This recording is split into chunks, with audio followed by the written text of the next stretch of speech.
Happy hump day to y'all. Big Rich, TD, and Fletch. Still got that Texas, buddy. I'm sorry. Yeah. What was that? I'm sorry. Wait, I got to take a lap immediately? No, I wait. thought you were pointing. Yeah, I was like, I was like, what's flop-worthy? Mike. I forgot to do that. Oh, that's right. That's right. Yeah, I was like Mike who? Usher, our assistant program director? Correct. Who now has an office, by the way, across from our studio. He's going to stare right at us. Yeah. And right demerits. Why didn't we steal that office? Oh, good point. Yeah. This should be like the board game Risk. Like as more we accumulate more territory. We just keep taking over more and more land inside the building until we're the only ones left. Is it Noreen's going to be like gone for a week next week? Should we just go steal her office? Holy God, yes. In fact, what we should do is we should move all of our stuff into her office and move her into our little office, and then just like be like, what? But like when she comes back, be like, no, this is ours now. By the way, don't lock it. Yeah, we don't have a key. They don't. The one thing that happens when you steal offices is you get locked out of your office a lot. Big Rich, TD, and Fletch with you this morning. San Diego Sports 760. Okay, we have some interesting thoughts about what we saw last night with the Padres. They suck. We gotta. I mean, it is a roller coaster ride if you're willing to take it. I'm not. I have not jumped on yet. I've been pretty steady Eddie with. I've been disciplined with this idea of, okay, I'm not going to get emotional about this team until they deserve it. Right now, we're still figuring out who the Padres are. You know, the Mike Schilt-led Padres, I don't even know if they necessarily have an identity yet, because the same way they'll go out there and battle real hard back from 8 runs, one of the biggest come-from-behind victories in Major League Baseball history, whatever it was, like only 15 other teams have ever done that. Then they have a night like last night where Musgrove gets himself jammed up in the 5th, and then you had 3 pitches later, there's a grand slam, and then that's all she wrote. The fight's over, folks. The night's over. Let's head to the rubber match. 3:40, first pitch tomorrow. Here we go. Yeah. A little offense would have been cool. You know, here's where I have a hang up. What we saw last year is almost identical to what we're seeing this season already. Good, bad, good, right. bad. Right. So, God, man, you got to be kidding me here, because we were on the high, but and no matter what I did, I mean, I set the expectations low. I was like, it's, you know what, they're going to come out. They're not going to put runs on the board. Fletch, in the text string yesterday, like, I need the Padres offense to do well. Wait, hang on. Sorry, I had my mic off. When he sent that text, tell me if you had the same feeling I had when he sent that text, because I went, oh, well, that's not happening tonight. Immediately. Yeah. I was like, I feel bad for Fletch because well, guess what happened? My prize picks lost. Right. Well, so that's what I had started the conversation. I was like, boys, I got 5 prize picks entries in. I went a little hog wild last night. You got the bug. I got the bug. I got it bad. By the way, I hit on 3 out of 5 of them. Proud of you. Yeah, it felt good. But then when you sent that one, I'm like, ooh, I stayed off the pods tonight. Yeah. Well, I honestly thought about doing less than on like every Padres player, because I figured it was going to go down. But I thought that the momentum created from Monday's win might be something that spills over, especially because it was a nighttime game Monday night. Like, they got to be feeling good going into this one. Confidence has to be the highest it's been all season after coming from behind to a good baseball team and taking over the lead and winning. And then going into last night, like, you would feel like there would be a certain energy there, right? There wasn't. And Joe Musgrove, who now has like a 6.9 ERA on the season, like he's not been good so far this year, kind of sucked the energy out from the very beginning. And then the offense just could not do anything to battle back, which honestly surprised me a little bit. I was waiting for the later innings to see them have a little bit of life, a little bit of something, and it never happened. So when we talked about having the momentum, in my head, I thought, okay, so they're not going to score 9. It's not going to be close to that, but they need to win this one 3-2. That was what was in my head. So when you sent that text over of, I need the offense to be fired up, I immediately responded with, I don't think it's going to happen. Well, it's so difficult when you have such an emotional night. Even, again, it's early April, and who knows how much this game will mean in terms of the balance of the season. But it was a great comeback, and there was a lot of that, whatever it is, the it factor that they needed to dig up and pour out onto the baseball field to win in the late innings there, especially the Tatis home run to put them over the edge, and then to sustain that lead going into the ninth inning. It was really an emotionally turbulent night, and they were able to do it. So for both teams. Yeah. Oh, well, yeah. But when you're on the winning end and you're coming back to win like that, it's obviously more so. Now, when you're the kicked dog, when you're the Cubs, and it's like, we just coughed up an 8-run lead. Are you kidding me? We're better than these dudes. Like, we should go out there and show them how much better we are. That's exactly what they did in night 2. So again, we have the rubber match. They can still win their first series if they beat the Cubs today.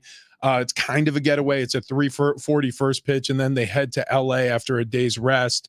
They have Thursday off. They'll start against the Dodgers on Friday. Here's the controversy.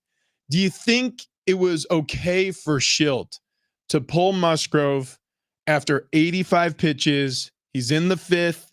He gives up a run. He loads up the bases. He jammed himself up. But you have a Rule 5 draft pick, Stephen Kolek, in the bullpen, and you call him into the game. This is a guy with really limited experience. He's walking in, bright lights, Petco Park, big situation. Yeah. I mean, 3 pitches later, he gives up a grand slam. So the outcomes weren't what you wanted. I didn't like that so much. Right? The outcomes aren't what you want. But did you have any problem with Schilt going out there and yanking Musgrove in the 5th? Because there were a lot of people who are like, oh, gosh, you know what? Go to hell, Schilt. How could you do this? He still had some gas in the can. I didn't have that reaction, but I'm curious to hear what you guys thought. I didn't really have that reaction either. I kind of felt like that was a good call. And I mean, I guess the majority of me felt like that. Now, was I nervous about what was going to happen? Yep. And rightfully so. However, I also thought maybe Schilt thought, you know what? It's a good opportunity. We're early in the season here.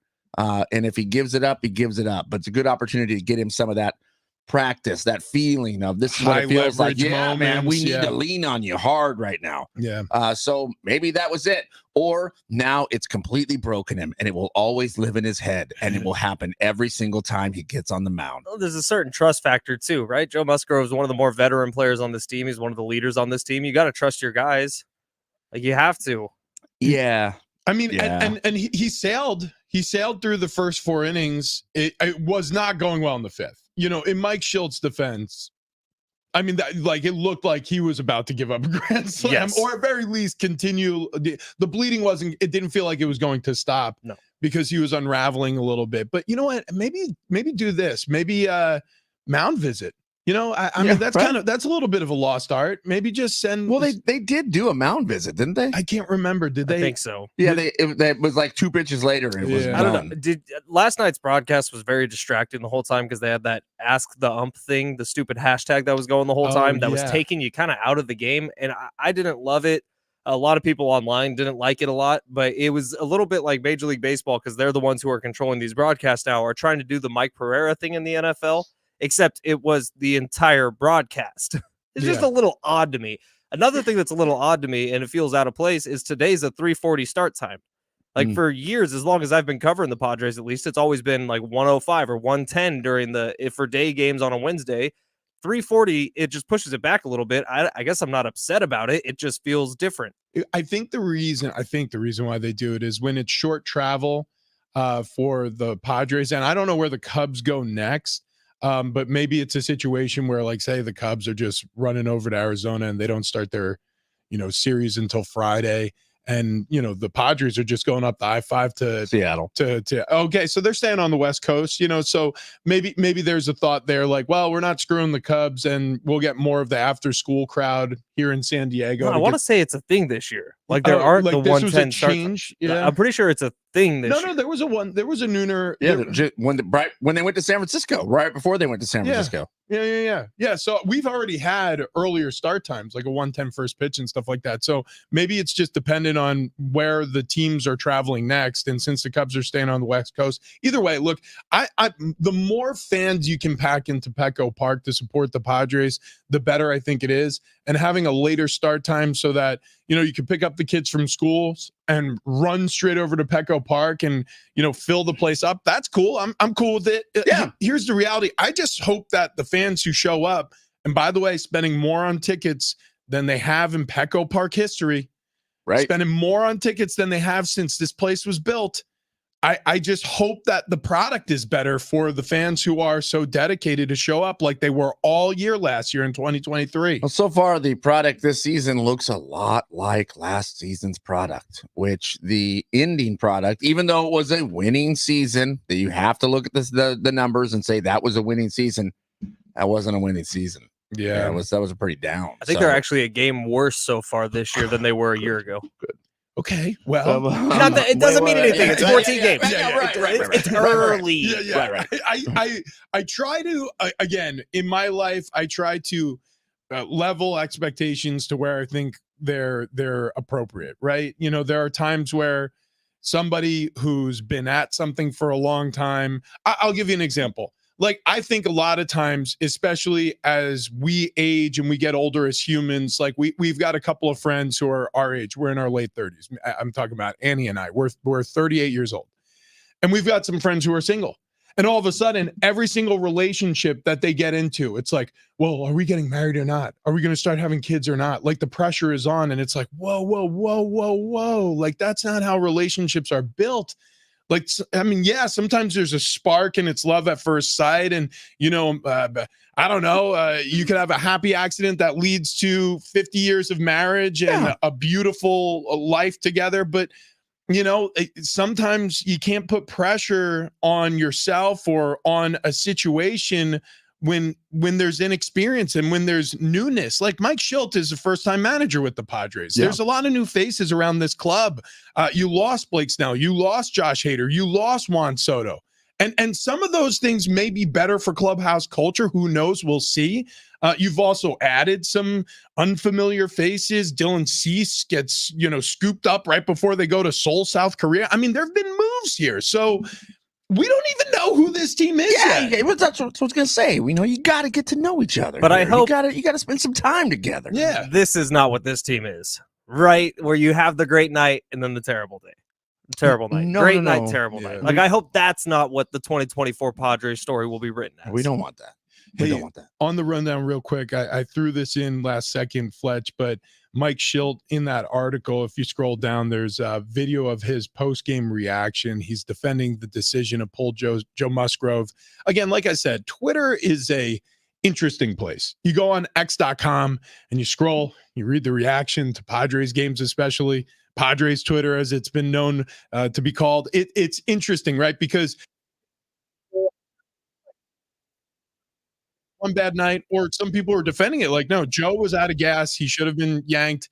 And so the kid goes out there, colic, and he gets lit up.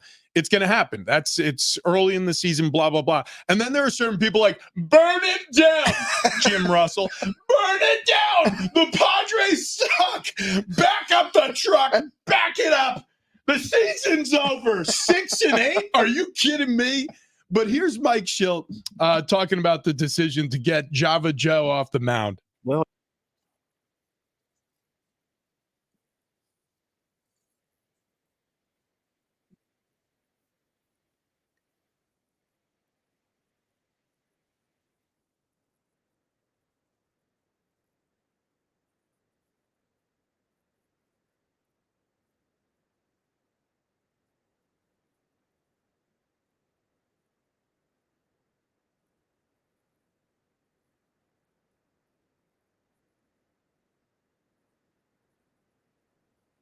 I don't think this is the right soundbite. No, Yeah, no, you know that what? wasn't. I mean, listen, but Mike Shildt is fired up.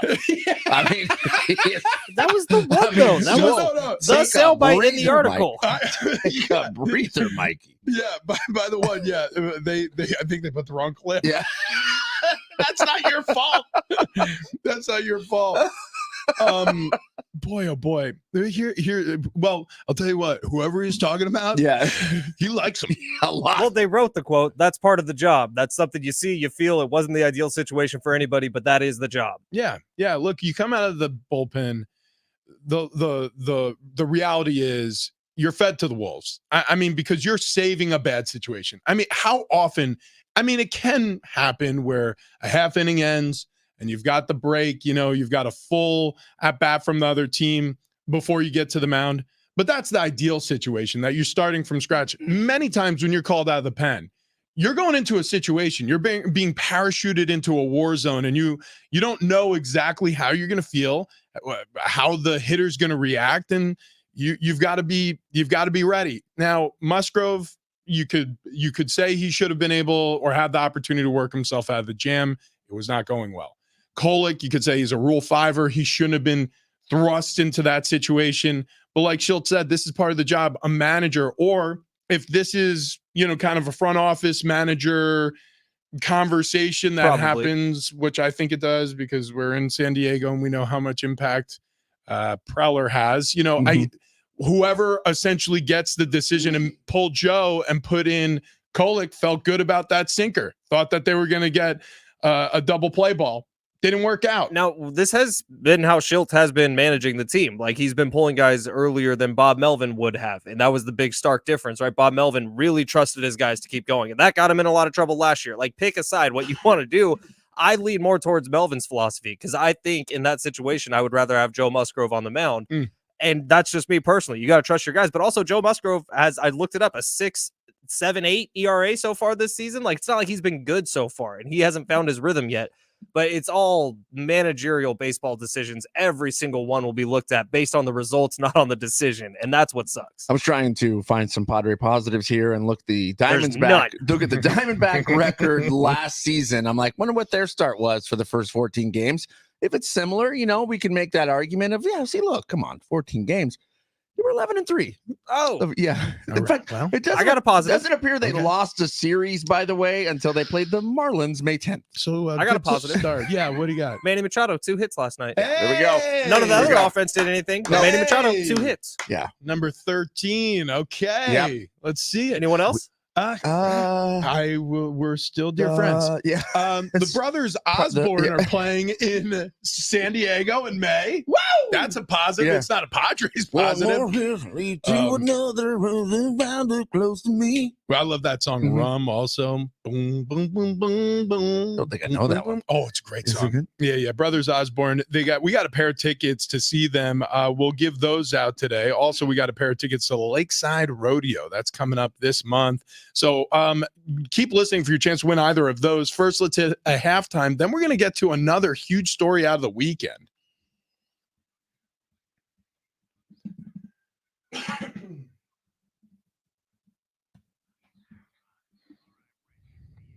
Oh, what I got for you is former USC quarterback and presumed first overall pick in this year's NFL draft, Caleb Williams, defending himself on Twitter. So a draft analyst questioned how much adversity he faced and if it's enough to motivate him through the NFL or his whole NFL career. And he stepped back on Twitter. So he first starts his tweet by defining what adversity is, and then he continues on, and he said, year 1, didn't start my freshman year. Year 2, popped my hammy in the championship game. Lost a game because of my popped hammy. Year 3, 7-5, my last year of college ball. And then floods of replies like, you've lived a privileged life if these are the worst things that have ever happened to you. He's cried like 6 times on camera, dude. That's adversity. Those were during those 5 losses. He's not doing himself any favors on social media. No, he should probably just be quiet. You got Giannis Antetokounmpo. His left Achilles tendon is fully intact, and the Buck star will return to play depending on how quickly he gets back from a left calf strain. Antetokounmpo, he left Tuesday night's victory over the Boston Celtics in the third quarter after crumpling to the floor. He was grabbing his left leg. A lot of people feared the Achilles tear, but the 2-time MVP looks to be okay with just a calf strain for now. But we say that can be sort of the harbinger of doom. It happened with Kevin Durant. Happened with Ben Fletcher. Keep those damn acorns off the basketball court. Yeah, we've been saying it for a long time. Yeah, this show knows acorns, if we know anything. And then that huge story out of the weekend that I referenced, 18 million viewers. We're closer to 19. Almost 19 million viewers tuned in for the South Carolina Iowa Hawkeyes women's national About title that? game At noon. At noon. on Sunday. That's right. Wow. That's pretty incredible. What were the numbers? Do we have them yet for the men's game? 14. So, okay, all right. There you go, man. There's the Now, excitement level. Men's game was a bad game for the most part. All right. And so by 5 minutes into the second half, that game was over. It Yeah. felt like Yeah. a lot earlier for Yeah. everyone else. Right. But In fact, I do believe I said in all of my infinite NCAA men's basketball wisdom, I said UConn's going to be up by 6 at the half. And you told me if that happens, game's over. I believe the score was 36-30 UConn. look at Game you, was TD. over. Look at me. Look at Look me. at you. Look at me. So Give him a high five. Give over. that man a high five. That was a good one. thank you. And it was a good one Yeah. too. So yeah, that was a 15-point blowout. UConn led the whole way in the second half. The Iowa Hawkeyes against the South Carolina Gamecocks was back and forth. Iowa roared out to a pretty hot start. And then, I should Let's say, play the thought experiment, though. Okay, go ahead. Say UConn and Purdue was a really close game down to the wire for men's college basketball. Do they eclipse the women's mark? Because I don't necessarily know that they do. No, I don't think so. there was a lot more excitement over the profiles that we had going into the game between South Carolina and Iowa than there were.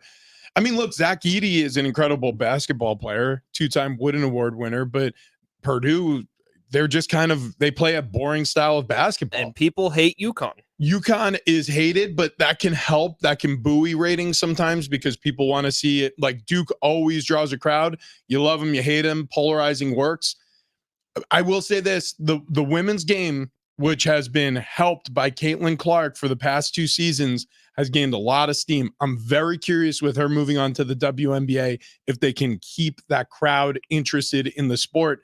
They've got to find their next big star, and she's got to step into the limelight and handle the pressure the way Caitlin Clark did, because that's the reason why this all worked. Yeah, well, that star has to have a storyline as well, though. So you need to find that star now and start building that story and putting it together, because that's how you get viewers to this thing. By the way, when you talk about equal pay between men and women, and you're looking for equal pay, these numbers are how you get equal pay. Well, and Caitlin Clark's NIL deals are more than equal pay. Yeah. She's making more than most men's college basketball players because she has State Farm deals. Dude. She's literally at the top of the pinnacle right now. But what I'm saying is well-deserved. Right. Well-deserved. Nicely done. By the way, I have to be perfectly honest with everybody who's listening, and we're going to get into our next topic, which is a sleeper division in the NFL. So we'll move on to the NFL, but just a last thought on college basketball for a moment. You know what I hit on my Prize Picks entries throughout the weekend? Tell me. Taking the less on Caitlin Clark's stats. Well, they were so over. Like, okay, you're outsmarting the public. You're not outsmarting Prize Picks, because Prize Picks is inflating your numbers because everybody hears Caitlin Clark. Yeah, They're rooting for Caitlin Clark. But they go more than, because like me, watching the Padres last night, I wanted the Padres to do well offensively, so I went more than on every Padres player. Yeah, that happens. Yeah. By the way, we're talking about viewers. By the way, almost 19 million viewers, peaked at 24. Incredible. Holy and then smokes. the last UConn being hateable thought, there was a sit-down interview with Dan Hurley where he wasn't his overly emotional, like hyped up self on the court. And he was sitting there talking. And if you close your eyes and listen, you're like, oh, wow, that's a really sensible thing that a college basketball coach would say. And then I opened my eyes and I watched the video twice, once closed, once open. And when I opened my eyes, I was like, no, everything you're saying is stupid. I don't know what it is about Dan Hurley, man, but something about him. Yeah. Just him. I'd punch you in the face. Well, he loves attention.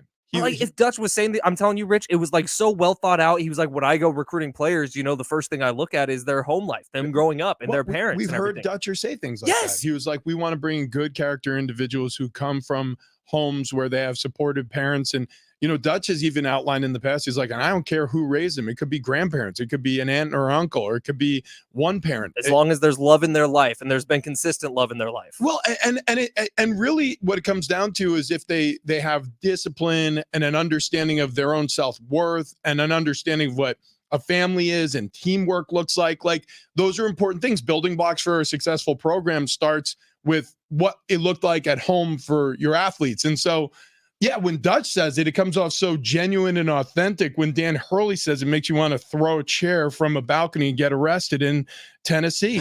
That's what it. Only if it lands next to cops. I don't want to discourage anybody from throwing chairs. It's only 6 stories up. By the way, that was at Eric Church's bar that like just opened up, and now Morgan Wallen has a bar just opening up, and people are saying Eric Church should go on the opening up of Morgan Wallen's bar. It just caused hell. Just throw a chair. Yeah, throw a chair. Throw a damn chair. I'm sure Fletch was thinking about throwing a chair last night. He had a loser entry on Prize Picks. I didn't. I had 5 different entries going. What was it? You picked less on half chairs, 1.5 chairs being thrown in Nashville.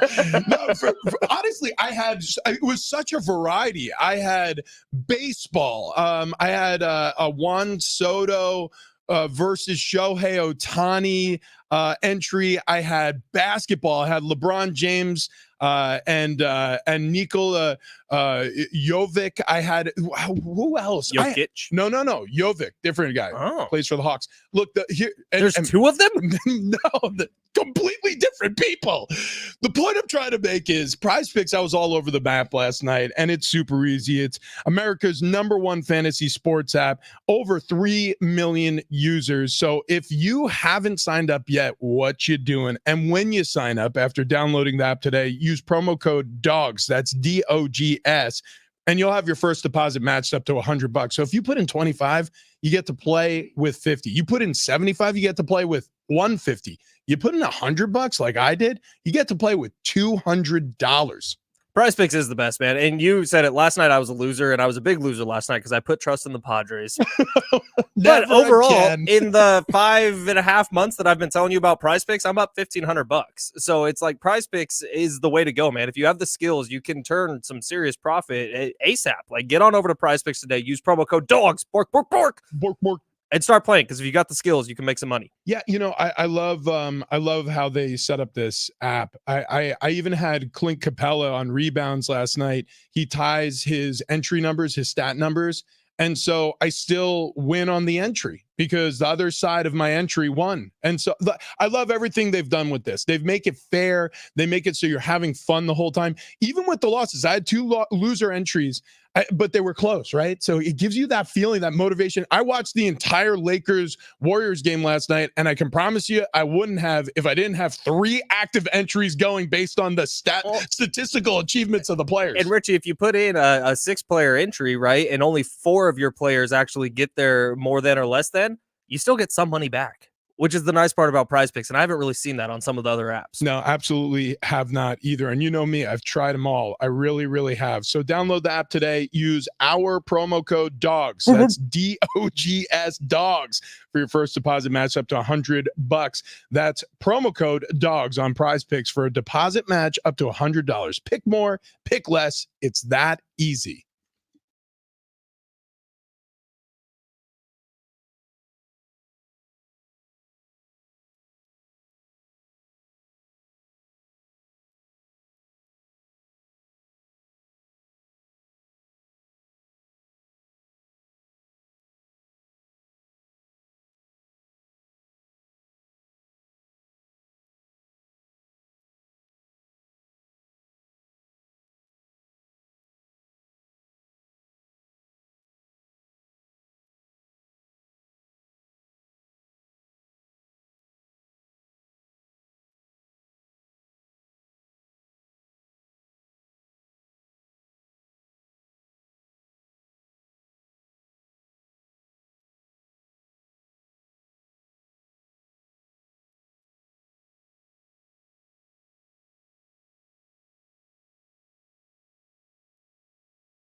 There's a sleeper division in the NFL we got to watch out for. We'll talk about it next.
This update's presented by the Kona Kai Resort and Spa on Shelter Island. Starting off with the Pods after Monday's excellent come-from-behind win. There was a letdown yesterday. Friars got down early, couldn't make the comeback against the Cubs. Padres lose at 5-1 at Petco Park. Rubber match today starting at 3:40.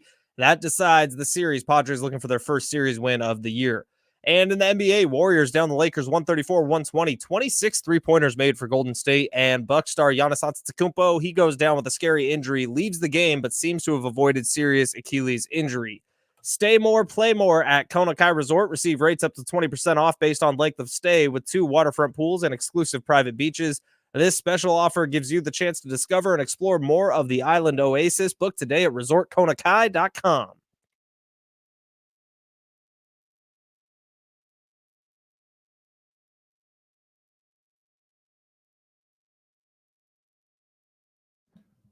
Happy Wednesday. It is Wednesday, right? Yeah, I've been confused all week, man. Whew. Yeah, yesterday felt like it was later in the week, and then when I just said that right now, I thought maybe it's Tuesday. But happy Wednesday. Big Rich, Seedy, and Fletch here. San Diego Sports 760. We got a pair of tickets to go see Brothers Osborne at the Cow Coast Credit Union Amphitheater May 29th. Tickets and info there at Ticketmaster.com, or just keep listening for your chance to win.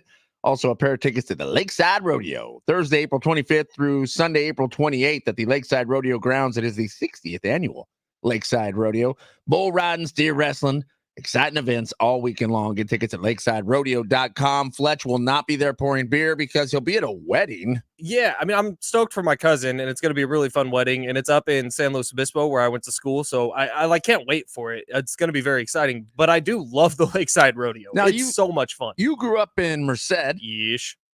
Kind of cowboy country. Yeesh. Were there rodeos up there? Not really in Merced. We had a couple, nothing big though, but in Fresno, there is badass rodeos. Well, and, like the Clovis Rodeo is a big deal. Yeah, it's sick. It's awesome. And we would go, I mean, that was a pretty much annual trip with especially high school on. Like that was something you would go to all the time. And there is debauchery galore. Wow. I worked at a country station and were sent to many rodeos.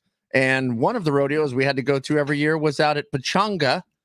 And there was a tent and like 2 metal bleachers. That was it. There wasn't like a hotel, nothing. Okay, those can be really fun too, though. Oh, it was fun. Because they partied. At college, I went to like the biggest ag school on this side of the Mississippi. Cal Poly is huge for ag stuff, and they would do student-run rodeos every single year. Student-run rodeo? Like that was a like major you could get into, was like being able to perform, like do rodeos and event plan rodeos, and then also be the riders in the rodeos and everything. Did you take that class? No, I didn't. But Do you know anyone who did? yes. Dude, can we get horse them? girls? Okay. All horse girls. Okay, I'm just saying. Yeah. That makes sense. But I mean, like, if we wanted to put together our own rodeo, We could probably make that happen. like we know, And I know people out at Lakeside. Big Rich City and Fletch rodeo. We'll bring Buck Norris. we have a lot of events, by the way, that we do. Yeah. I have always wanted to do the thing where they like bring people in from the crowd and you like sign your life away on those waivers, and you have to run and like chase down the baby calf or something. We had to do that because the kid sat on a longhorn.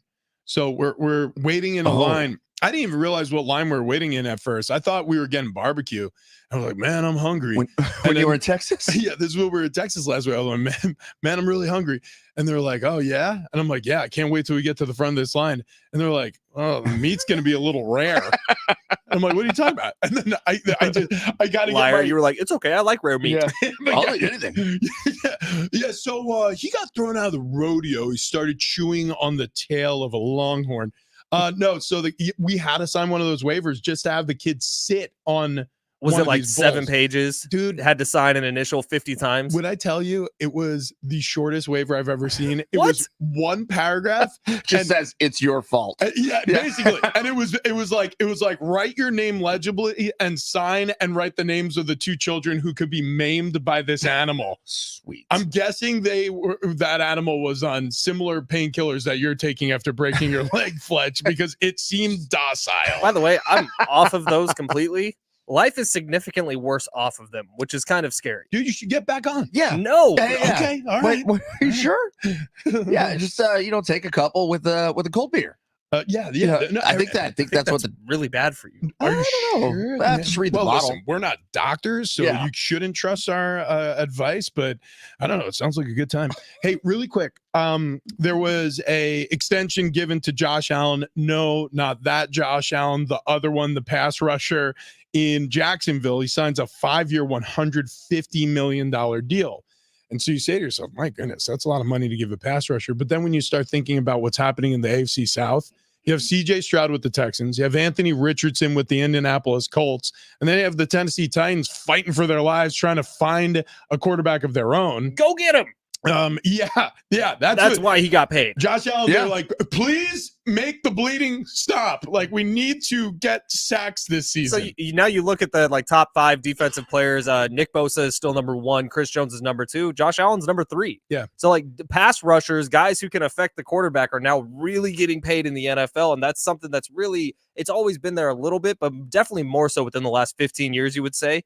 And so I looked at this and I was like, okay, well, what professions in life are normally paid now, but should definitely be paid a lot more?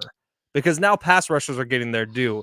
And I, for a long time, thought like people who are in charge of cleaning up after people deserve a lot more money. No. Let me tell you, the service that we need more of, you need to make it more enticing from a salary standpoint, is ice cream men. Wait, what? Wow. I need wait, but does somebody need to, like, the city needs to employ the ice cream men and then we pay them? I don't care. I don't care if you localize this and make it a government thing. It could be a government role. I'm happy to pay taxes to see more ice cream men. I can't tell you the level of joy in my heart when I hear that Mr. Frosty music coming down the block. Dude, all of a sudden I'm 7 years old again. I'm like, oh, mom, I need a $5 bill. Oh! I'm literally scrambling for sneakers. I can't tell you how many times I've ran into the street wearing one flip-flop, holding the other one. Right. And I have just enough change to give to the guy. Like, yeah. So ice cream. Do you still do that with Annie? Yes. Annie, yeah. you have a 5? Yeah. Well, yeah. Sometimes, like, one time I ran out of the house with her purse. Actually, you know what? I need a 20. Yeah. They have the special SpongeBob popsicles. They always have the SpongeBob. Yeah, with the bubblegum eyes. Bubblegum eyes. When I was a kid, one day during the summer, the ice cream man broke down near my house, and I didn't really live by a lot of kids, so It wasn't a lot of people running up to the ice cream truck. It was just me. Okay. So I was at the ice cream truck. Looking back, I think, God, that was the best day ever because I ran home. I, searched through the couch cushions, find some quarters. That must have been the worst day ever for the ice cream man because I think he only bought like 2 things. So he made like $3 and had to hang out with me for 8 hours. Were you just standing there asking him questions about his life? Like, so when you're an ice cream man, do you get to eat the ice cream for free? That was essentially it. Yeah. And he was panicking because now the things are going to melt because the motor's not running. But like he didn't hand them out. Excuse me, sir. Do you ever get sick of the cucaracha song? Right. Yeah, or the fake clapping. It's like bam, bam, bam, bam, bam, bam, bam, bam, bam, bam, bam, clap. But it's like that. Oh, yeah. Was that the song you guys had with ice cream trucks? It Ours changes. was always no, that's the no, that was the that's not an ice cream truck. It always was That in was the Merced. truck. That was the truck that comes up like the burrito guy. They called it the Roach Coach. Not in Merced. Every once in a while, you get the ice cream man where you're like, I'm pretty sure he's selling illegal fireworks and drugs. Our song was like the Monopoly man. The do do do do do do. Mine. Oh, that yeah. We had that one, and we also had. Why does every ice cream truck sound like it's underwater? The speakers get rained on. They never ever change them. All right, Oh, talk my back gosh. feature. Let's hear your best rendition of the ice cream truck man coming to town. Yeah. Honestly, actually, that's a great idea. Talk back. It's the little microphone button next to the play button. If you're listening to the show on the free iHeartRadio app, go ahead and I don't know, just hum or sing the Ice Cream Man song in your neighborhood. We're very curious this morning. You're getting Lakeside Rodeo tickets. Yeah, actually, the best rendition gets Lakeside Rodeo tickets. What are we doing with our lives? All right. Awesome stuff. Wait, how are we going to know who to call back? Oh, we'll know. Okay. If this is you, you're going to have to do it live to prove it. That's a good point. We get these talkbacks sometimes. We're like, now, who is this? Well, we'll figure out a way to track you down. All right. Listen, we have a very cool feature about an underdog that we need to talk to you about coming up this April. Before we get to that, I want to talk to everybody about my teeth. I had a lot of issues with my molars, especially. I was having a hard time chewing food. I was missing a couple. I had another that needed to be removed. I had cracked a bunch of teeth playing football, and it just was a mess. It really, for a long time, I was super nervous, and I becoming a little self-conscious because there are times where I would laugh, and I'm one of those like wide mouth laugher. I just throw my head back, and I'm like, I probably look insane because on the bottom row, I have basically my front teeth and not much else behind it. I needed a dentist is what I'm trying to say. And I needed a dentist who is not just good, but great at what he does. And I was referred to Dr. Jordan Colby over at Ocean View Dental. And I was told by my previous dentist that this whole process of having a tooth removed and having 3 implants put in was going to take 18 months. I mean, think about that. A year and a half of your life. That's a huge, huge weight to carry around thinking like, I got to go to all these different appointments and visit all these different surgeons. This is going to be awful. Dr. Jordan Colby took care of my situation in 3 months. In many cases, he can take care of somebody's teeth in a single day. People from all over Southern California come to this man to have their dental work done by him. So if you have a serious issue with your teeth, please do not hesitate right now. You need to stop what you're doing. Go to oceanviewdental.net, just like I did. First appointment. When you get there, tell them I sent you there. You're going to love the family atmosphere there. You're going to love the views of the Pacific Ocean up at their Oceanside clinic. Also, they have another office out in Fallbrook. You get the same great care at that office as well. Again, if you're looking for a family dentist for something as simple as your teeth cleaning appointments or just having a cavity filled, or if you have a major, major situation like I did and you need it taken care of, Dr. Jordan Colby's your man. Ocean View Dental, oceanviewdental.net.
A truly inspiring story that Rich and TD are going to hate that I put in the rundown coming up next.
Big Rich, TD, and Fletch, San Diego Sports 760, Lakeside Rodeo tickets, Brothers Osborne tickets, and a story of an unexpected great emerging from pure rubble. Inspiration lurks around every corner, and you don't know until you make the turn. You rubble. You guys like the new music I found? This is excellent. It's pretty good. It's all Western movie trailer music. This may have inspired my monologue. I'll tell you that much. I cannot wait to hear. Yeah. Morning monologue's coming up in just a little bit here. So there are stories, and then there's stories. Look, there are moments in life where you realize, oh wow, like nobody understood the value, the whatever you want to call it, the diamond in the rough, the uncut gem. There are times where there's great value. You just have to sort of, I don't know, brush away a little bit of the debris. You've got to spend some time. Maybe you got to polish it up, and all of a sudden it sparkles when it hits the light. And that's the story of this next quarterback that we're going to talk about here, which motivates, I think, many people to be better in their own lives, motivates people to not give up, to persevere through adversity, motivates people. Hey, listen, regardless of the circumstances, that chance, it could be waiting for you too. That opportunity may only knock once, and when it knocks, open the door, because the world is yours. It's Tom Brady. No, what? No, that's what's written right here. No, it's not. Open the story. Wait, what? What? Wait, is it Tom Brady about his new broadcast career? I see the story now. You want to talk about Brock Purdy? Shocking, Fletch. Okay, there was a really nice write-up done on ESPN this morning. Wait. When you open the article, there's a picture drawn, I guess. Maybe it's AI drawn. Did you print that out? No. Did you put it on your wall? Yeah. Yet. It was right just above Brock, his dog's bowl. He was like, I want you to look at that greatness. I want you to emulate that greatness, yeah. Brock. You should get him a Mr. Irrelevant jersey, since he was also the last pick of the litter.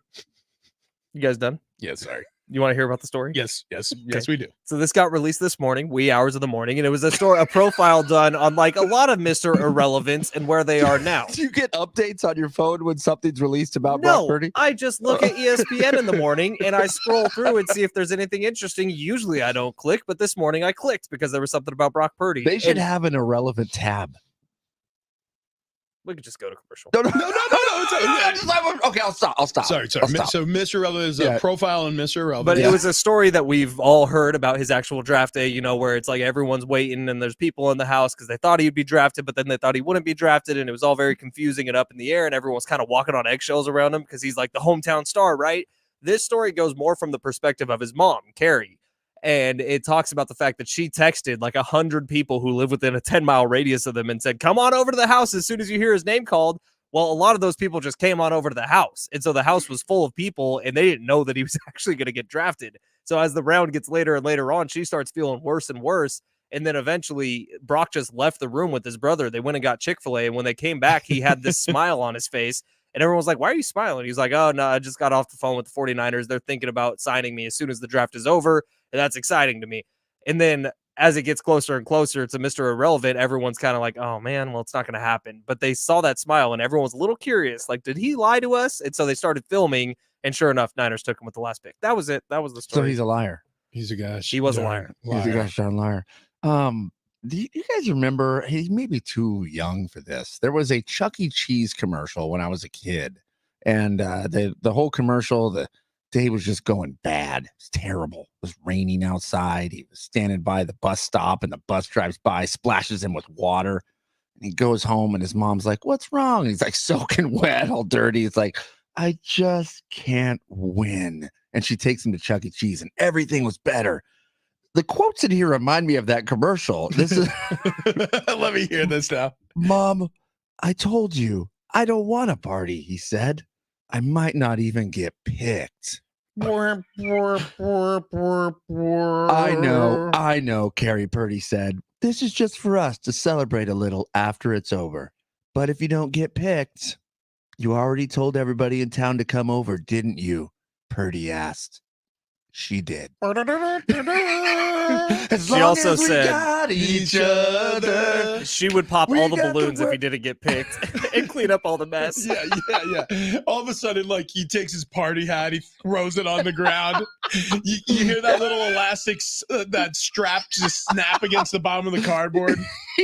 Yeah, he blows one of those noisemakers. It doesn't make any noise. It just comes out and like points down. Yeah. But guess what? He did get picked, and he did lead the 49ers to a Super Bowl berth in his second year as the starting quarterback. Yeah, very inspiring. It was inspiring. He did. I got to tell you. Coming up next, we go from Mr. Irrelevant to the first overall pick, and it reminds me of a song. You gotta know when to hold 'em. Know when to fold 'em. Know when to start that diet if you look like TD did. Listen, by the way, I was going to get there because running was not a part of what we did to lose all the weight. No. Got you. Oh, Sorry. I just thought you were singing and we're running up against the clock. You break out into song a lot. Listen, I know what it's like to be picked last on the playground, okay? Sure. I've been there every time. But not this time. Not with SD Fat Loss. Wayne and Chloe came in and they're like, who should we draft? Who should we bring on board? Who would be the best candidates to lose weight? And they went, those three. Look at these losers. That's right. So here we are. And we are losers. I mean, we lost a ton of weight. 30 pounds? Yeah. Well, for me, 31 pounds. You were 35. Yeah, Fletch over 40 pounds. Yep. I mean, come on. This is insane. By the way, we lost that 30 pounds or more in 8 weeks' time. You can do the same thing. And here's the beauty of it. Once you lose the weight, you're going to keep that weight off. It's not one of the fad diets where you take some appetite suppressant or you take a shot or you have to eat something weird or gross. And as soon as you stop whatever it is, you start eating again and you gain the weight right back. That's not what happens here with SD Fat Loss. They set you up with the tools. They set you up with the talent. They set you up with the technology. Yeah, the natural way too. Yeah, but that's the most beautiful thing about it. I remember thinking, all right, so what's the catch? What's the gimmick? What's the magical elixir that they're going to try to sell me? It's none of that. It's honestly, it's real food They're just showing you how to balance your lifestyle better. And that's what it is. It's not just a diet, it's a lifestyle change. Right. And it will change your lifestyle. It will change your life. You're going to feel a whole lot better. You're going to look a whole lot better, especially as you move into summer here. And right now, you go to sdfatloss.com. You sign up for your free consultation. You mention Big Rich, TD, and Fletch. You will get $200 off. So come on. Already losing weight. Love it. Love it. sdfatloss.com. I don't know how that ties into already losing weight, but go there right now. sdfatloss.com.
This update is presented by Taco Bell. Starting off with the Padres after Monday's excellent come-from-behind win. There was a letdown yesterday. Friars got down early, couldn't come back against the Cubs. Padres lose 5-1 at Petco Park. Rubber match today against the Cubs. That starts at 3:40. That'll decide the series. Padres still looking for their first series win of the year.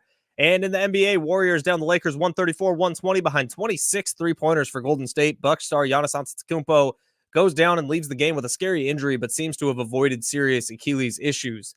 Taco Bell is introducing the new Cantina Chicken menu with the new Cantina Chicken Burrito, Quesadilla Bowl, and tacos featuring their slow-roasted chicken.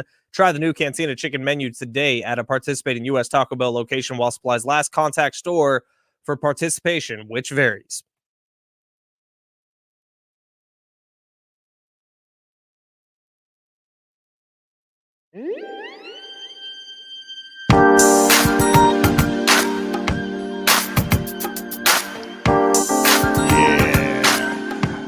Slipping into the morning. Ooh. 5 minutes past the top of the hour. Just 55 clicks till 8 o'clock. Big Rich, TD, and Fletch here with you. It's a smooth jazz. It's a cool I'm sorry. 68 outside. God, But it is 98.6 in this studio. and it's wet. Wet out there. Moist. The dew point. Yeah. Dude, what, rolling in. All new music today, boys. Yeah. I went on a download spree. I don't even like know it if any of a it's lot. good. I like it a lot. I do enjoy the fact that we can go from like Fievel goes west. Which I saw in theaters. Yeah. To like I don't know. I guess this would be like 98.9 smooth jazz in the Bay Area. That's right. Well, coming up next, We're we gonna have talk On a down to Mission. you. A little later, we have Take Me All. Okay. Wow. Oh, is that How also about- from the Smooth Jazz Sensual collection? Maybe. How about Spur Dynasty? Okay. Okay. Wow. Okay. Magic Fails Me? Okay. Wow. Wow. There's more. Yeah.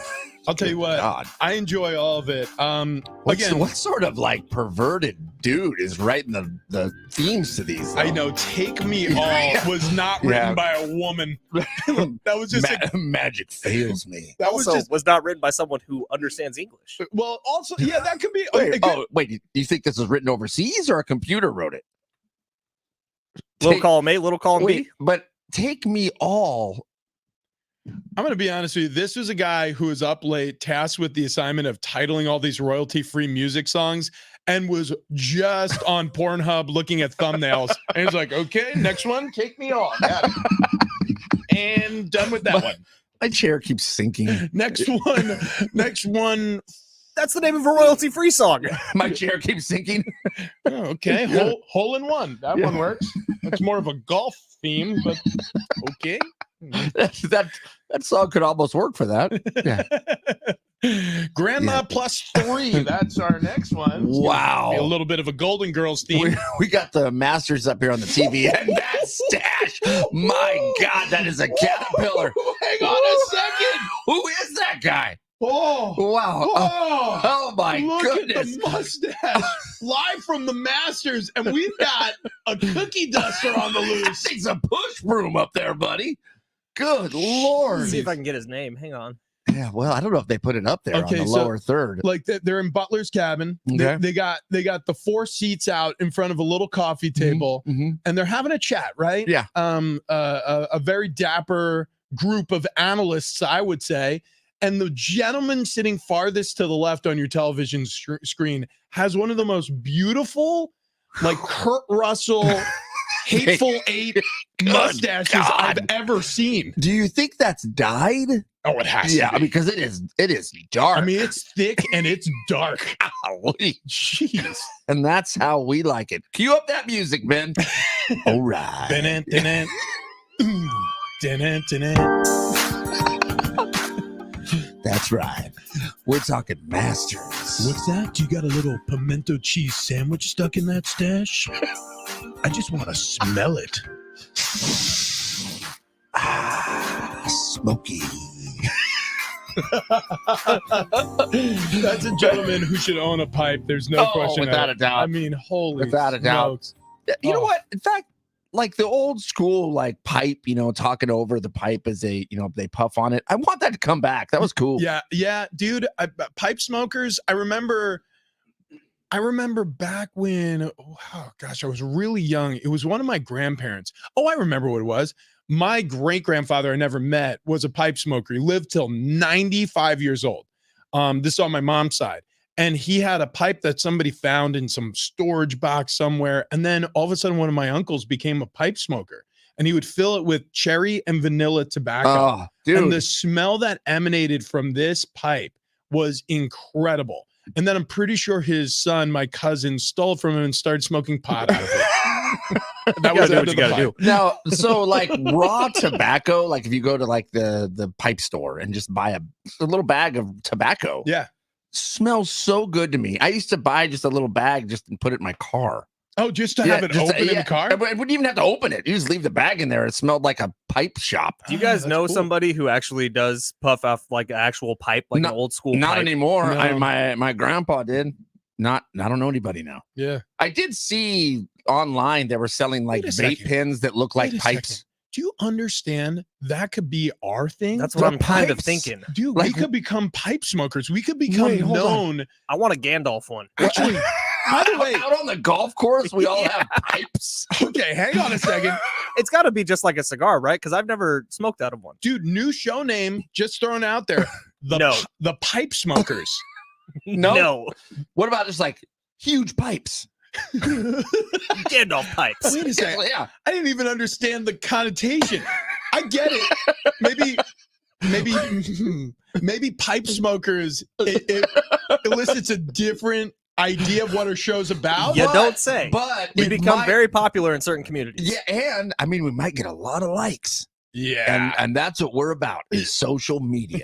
Always have been, always Right. will. So I'm actually kind of glad the mustache derailed the show for a second because it gets me to what happened on yesterday's show with Sean Lewis. If you haven't got our interview with the new Aztecs head coach, it's up on YouTube at Big Rich TD Fletch, and you got to watch it to really get the full, I don't know, the umph of it because this man has an excellent beard. And TD, I'm glad you asked him about it because we learned that during the football season, it's going to become more excellent. During the offseason, he actually keeps it trimmed, which if that's trimmed, then it It's- puts us all to shame. It's gonna get nuts. But what he said was he signs contracts with certain people around the team about growing the beard and not shaving the beard until a football season is over. Mhm. How do we get one of those contracts with Oh. Sean Lewis and then we ride in solidarity throughout the entirety of the 2024-25 Aztecs football season? Mustache we're gonna contrast. look homeless. No. We'll do. I'm going full beard. You're going full beard. I saying- might not shave again for a long time. Wow. because I know we can all grow a mustache. We all have lip hair. Yeah, but yours looks good. Well, Fletch's look great, especially when you went handlebar on it. That thing was awesome. my mustache always alarms people though. Like I grow a mustache where it gives off a, hey, yeah, we got to be a little cagey around this guy because we don't know if he's a cop or if he's here to blow this place up. Mine gets to about a quarter inch and stops. I remember That's like, last that's it. It's not the only part of you. Ayo. Hey. Not after I lost 31 pounds. That's right. Now it's 3/4 of an inch. yeah, exactly correct. We discovered Wait, what's a lot more. Let's go to the tape.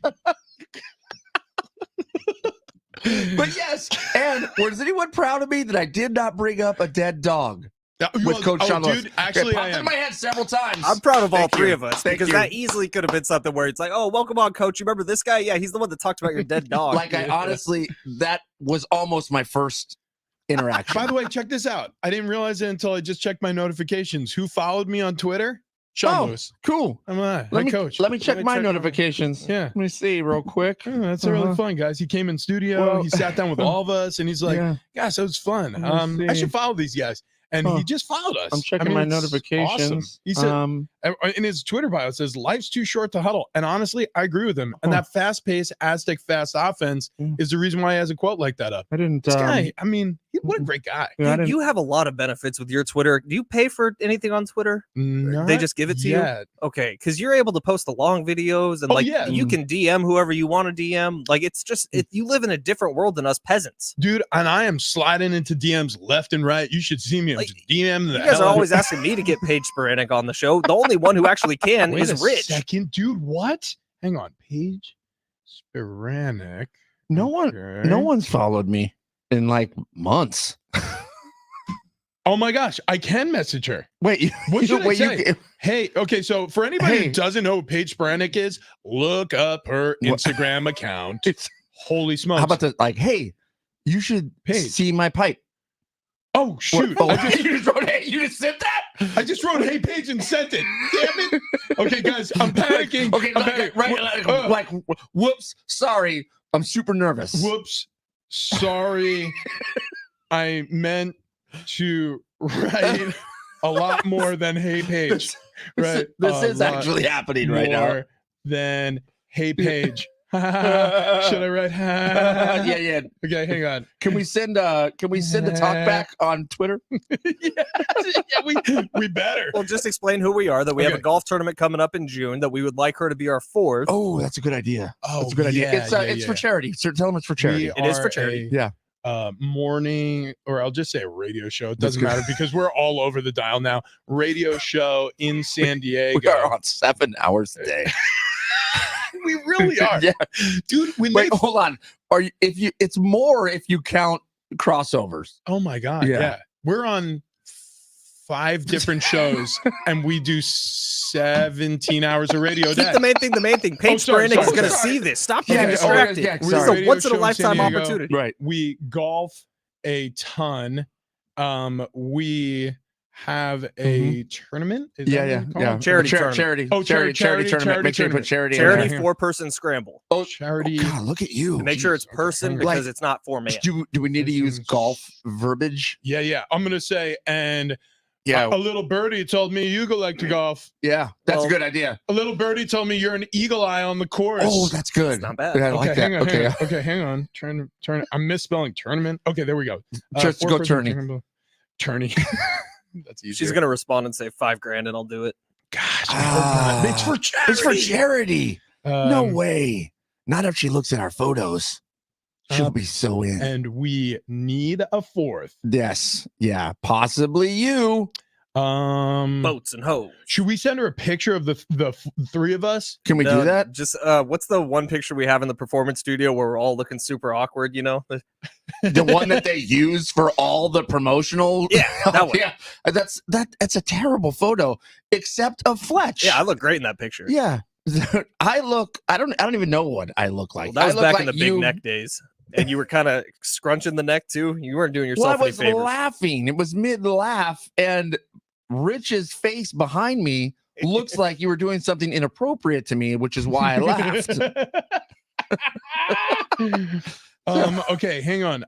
What should I say? Do we know the date? June June 21st. 21st. Okay, June 21st. Which, you know what? And it's actually, as we bring that up, we think we're going to have some special giveaways with that. Oh yeah, No, that's true too. we will have giveaways Okay, for that's that. confirmed? Yes. Okay. And we can talk about what's going on. This is Jesse Toy Boy Lozano's tournament, and it's really awesome. It is a charity wait, event wait, that he's back done up. for years and years and years. Say that again. Jesse, Toy Boy Lozano Say tournament again. tournament. Okay. Alright. Sound like you said tournament. No, that's how Rich says it. I think you said, I was just going to say, I think Rich is rubbing off on you. Tournament? No, you sometimes say tournament. Oh, you know who else does? There's a play-by-play guy. So for years, I was told that tournament is not the way you say the word. That's how people in Boston say the word. Well, it's how people on the East Coast, all over the East Coast, say it. And I realize now, I'm like, oh, yeah, you're allowed to say that in broadcast. It's just idiots I work with in the past or current idiots correct you on your vernacular because you're on the West Coast. I'll say tournament if I want, or tournament. Do you say schedule? I don't. I say, Do you say wash? No R in there. dude, there is a lot of people who say Washington. Yeah, I know. I don't. No, My no. grandpa still says wash your hands. Why? Why did the R get in there? My grandma said wash as well. All right. What so do you got so far? so- We got this written up. so far all I've sent her is hey Paige, like a complete creep. Again, we're trying to put together a DM for Paige Sporanic. Uh-huh. Okay, then Us I and write every other guy in the country. No, only every other guy with check marks. whoops, sorry, I meant to write a lot more than quote unquote hey Paige. That's good. That's good.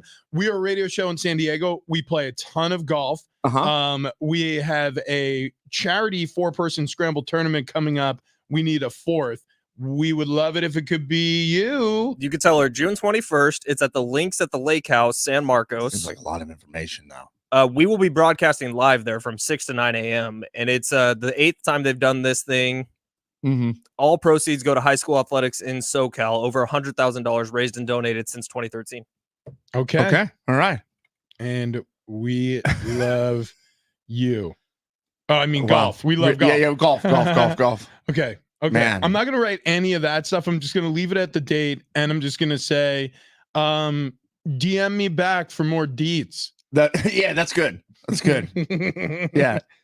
I'll be looking for you to slide into my DMs. Yeah. Okay. Whoops. Sorry, man. Okay. Yeah, that's fine. Okay. We're in. Okay. We're done. So that's done. Okay, So Paige is on our team. So yeah, get ready to see us out at the Links in San Marcos with Paige Sporanic. I'm pretty sure that's a soft commitment. I believe so. Soft commitment. I would say that's absolutely correct. All right. All right. Coming up, we are going to get into Great monologues, guys. Should we do our morning monologues? Should we do it?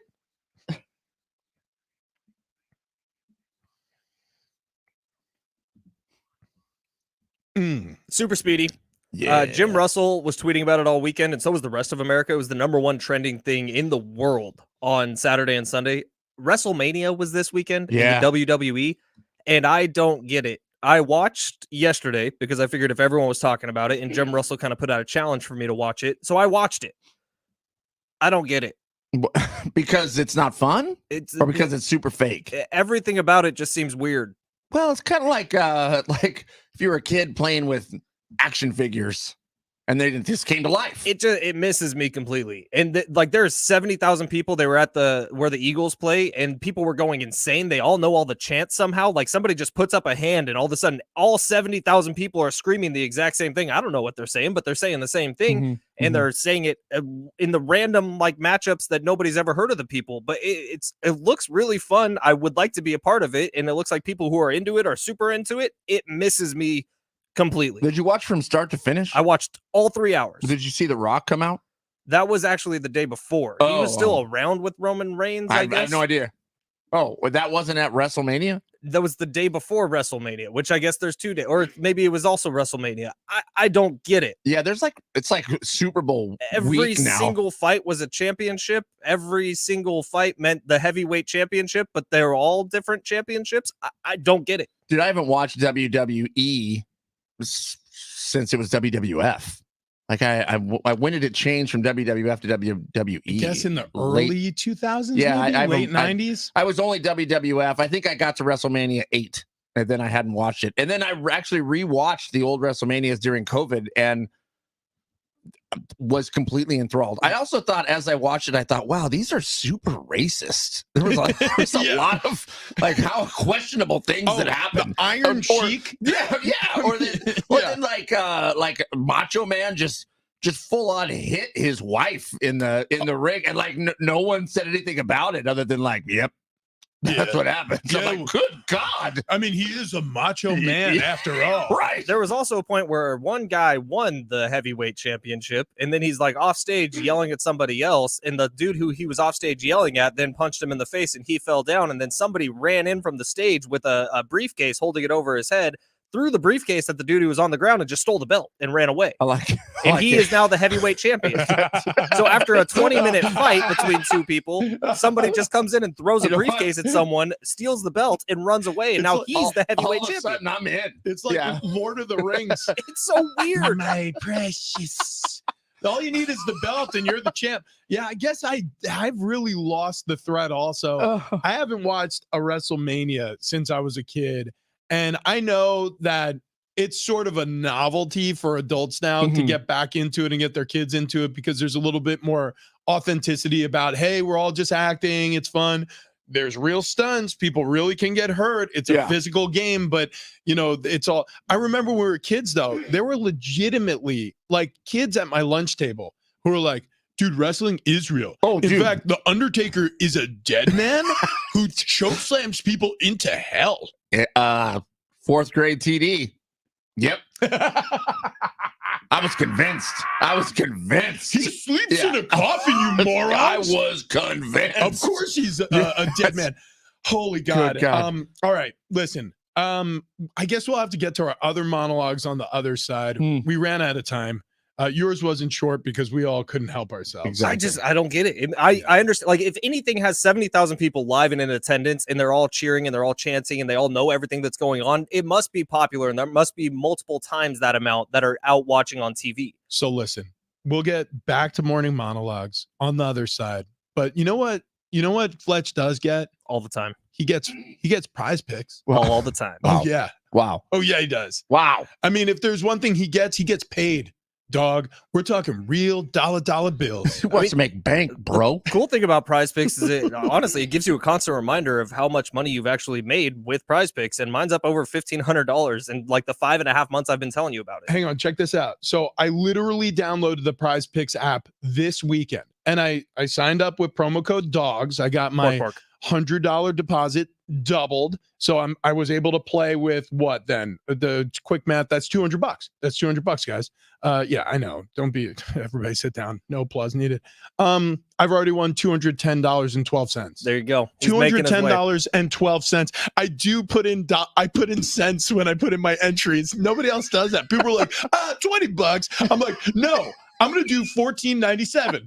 Well, Rich, when you can win up to 100 times your money on Prize Picks with as little as 4 correct picks, the cents matter, and they really do. If you're being honest about it, you can turn $10 into $1,000. You can turn $10.50 into more than that. I don't know the exact math, but it's basketball, hockey, college basketball, anything you want. Darts is on Prize Picks. Call of Duty is on Prize Picks. Nice. The biggest moments in sports are happening right now. Think about what we're heading into. The biggest golf tournament of the year. One of the biggest MMA matchups of all time is coming up within the next 5 days. Now is the time for you to download the Prize Picks app. Use promo code DOGS. Get in there today. Get your first deposit match up to $100, Dude, and you they can have- start winning some serious money. They have Power Slap. They have Power Slap is electric, by the way, Oh and my Prize Picks gosh. makes it better. I am so excited to now put in a Prize Picks entry on Power Slap. And Of by the way, course, you could go Power Slap, NBA, MLB all at the same time. You can have all those different contests on the exact same entry. So get on over to Prize Picks today. Awesome. Super simple to play. You can make your picks and submit your entry in less than 60 seconds. And the important thing is you use promo code DOGS. Give me a bark. We need the bark. Use the promo code DOGS for a first deposit match up to $100. That's code DOGS on Prize Picks for a first deposit match up to $100. Pick more, pick less. It's that easy. bark.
The monologues continue. Red pill, blue pill, and we got some tickets to give away coming up next.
This update is presented by Lowe's. Starting off with the pods. After Monday's excellent come-from-behind win, there was a letdown yesterday. Friars got down early, couldn't come back against the Cubs. Padres lose 5-1 at Petco Park. Rubber match today, 3:40 first pitch. It decides the series. Padres looking for their first series win of the season.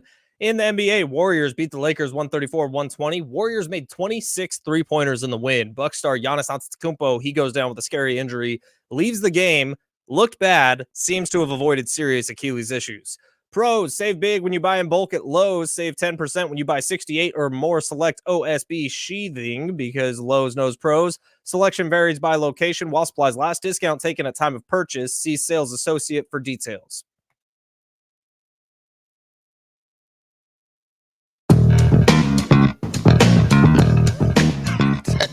Getting funky. It's a new day, baby. Woo!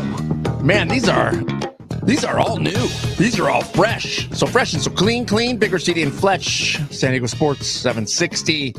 Got some rodeo tickets we're going to be giving away. We're giving those away with the talkback feature. Is that accurate? Oh, yeah. Has anyone at all sent a talkback feature in? Because we asked you to, what do we even ask them? To make their best ice cream man sound effect? We got two. We got two in here for Lakeside Rodeo tickets. Do we want to play one of them? Oh, we'll play them all after Okay. Kevin, maybe. So that's what you got to do. Open up the free iHeartRadio app. You'll see in the lower right-hand side, there's a little microphone. Tap that. You can send us a 30-second message, and it will be a 30-second rendition of the Ice Cream Man truck. And if you are chosen as the best Ice Cream Man truck, you're going to get some Lakeside Rodeo tickets. Lakeside Rodeo going to be out at the Lakeside Rodeo grounds Thursday, April 25th through the 28th. You're looking to buy tickets at lakesiderodeo.com. I remember the other ice cream song that was in my neighborhood growing up. Oh, yeah. That's yeah. it. I mean, There were like three that were on rotation. and every time I heard that, I mean, your heart, you Oh, were dude. thrown into tachycardia. Like Because- all of a sudden my heart was beating 165 beats a minute and I'm sprinting through the house looking for loose change. Because you only had like 90 seconds. I mean, and then it was out of reach. we had an ice cream man with a lead foot, and this dude would cruise past our house at 25 miles per hour.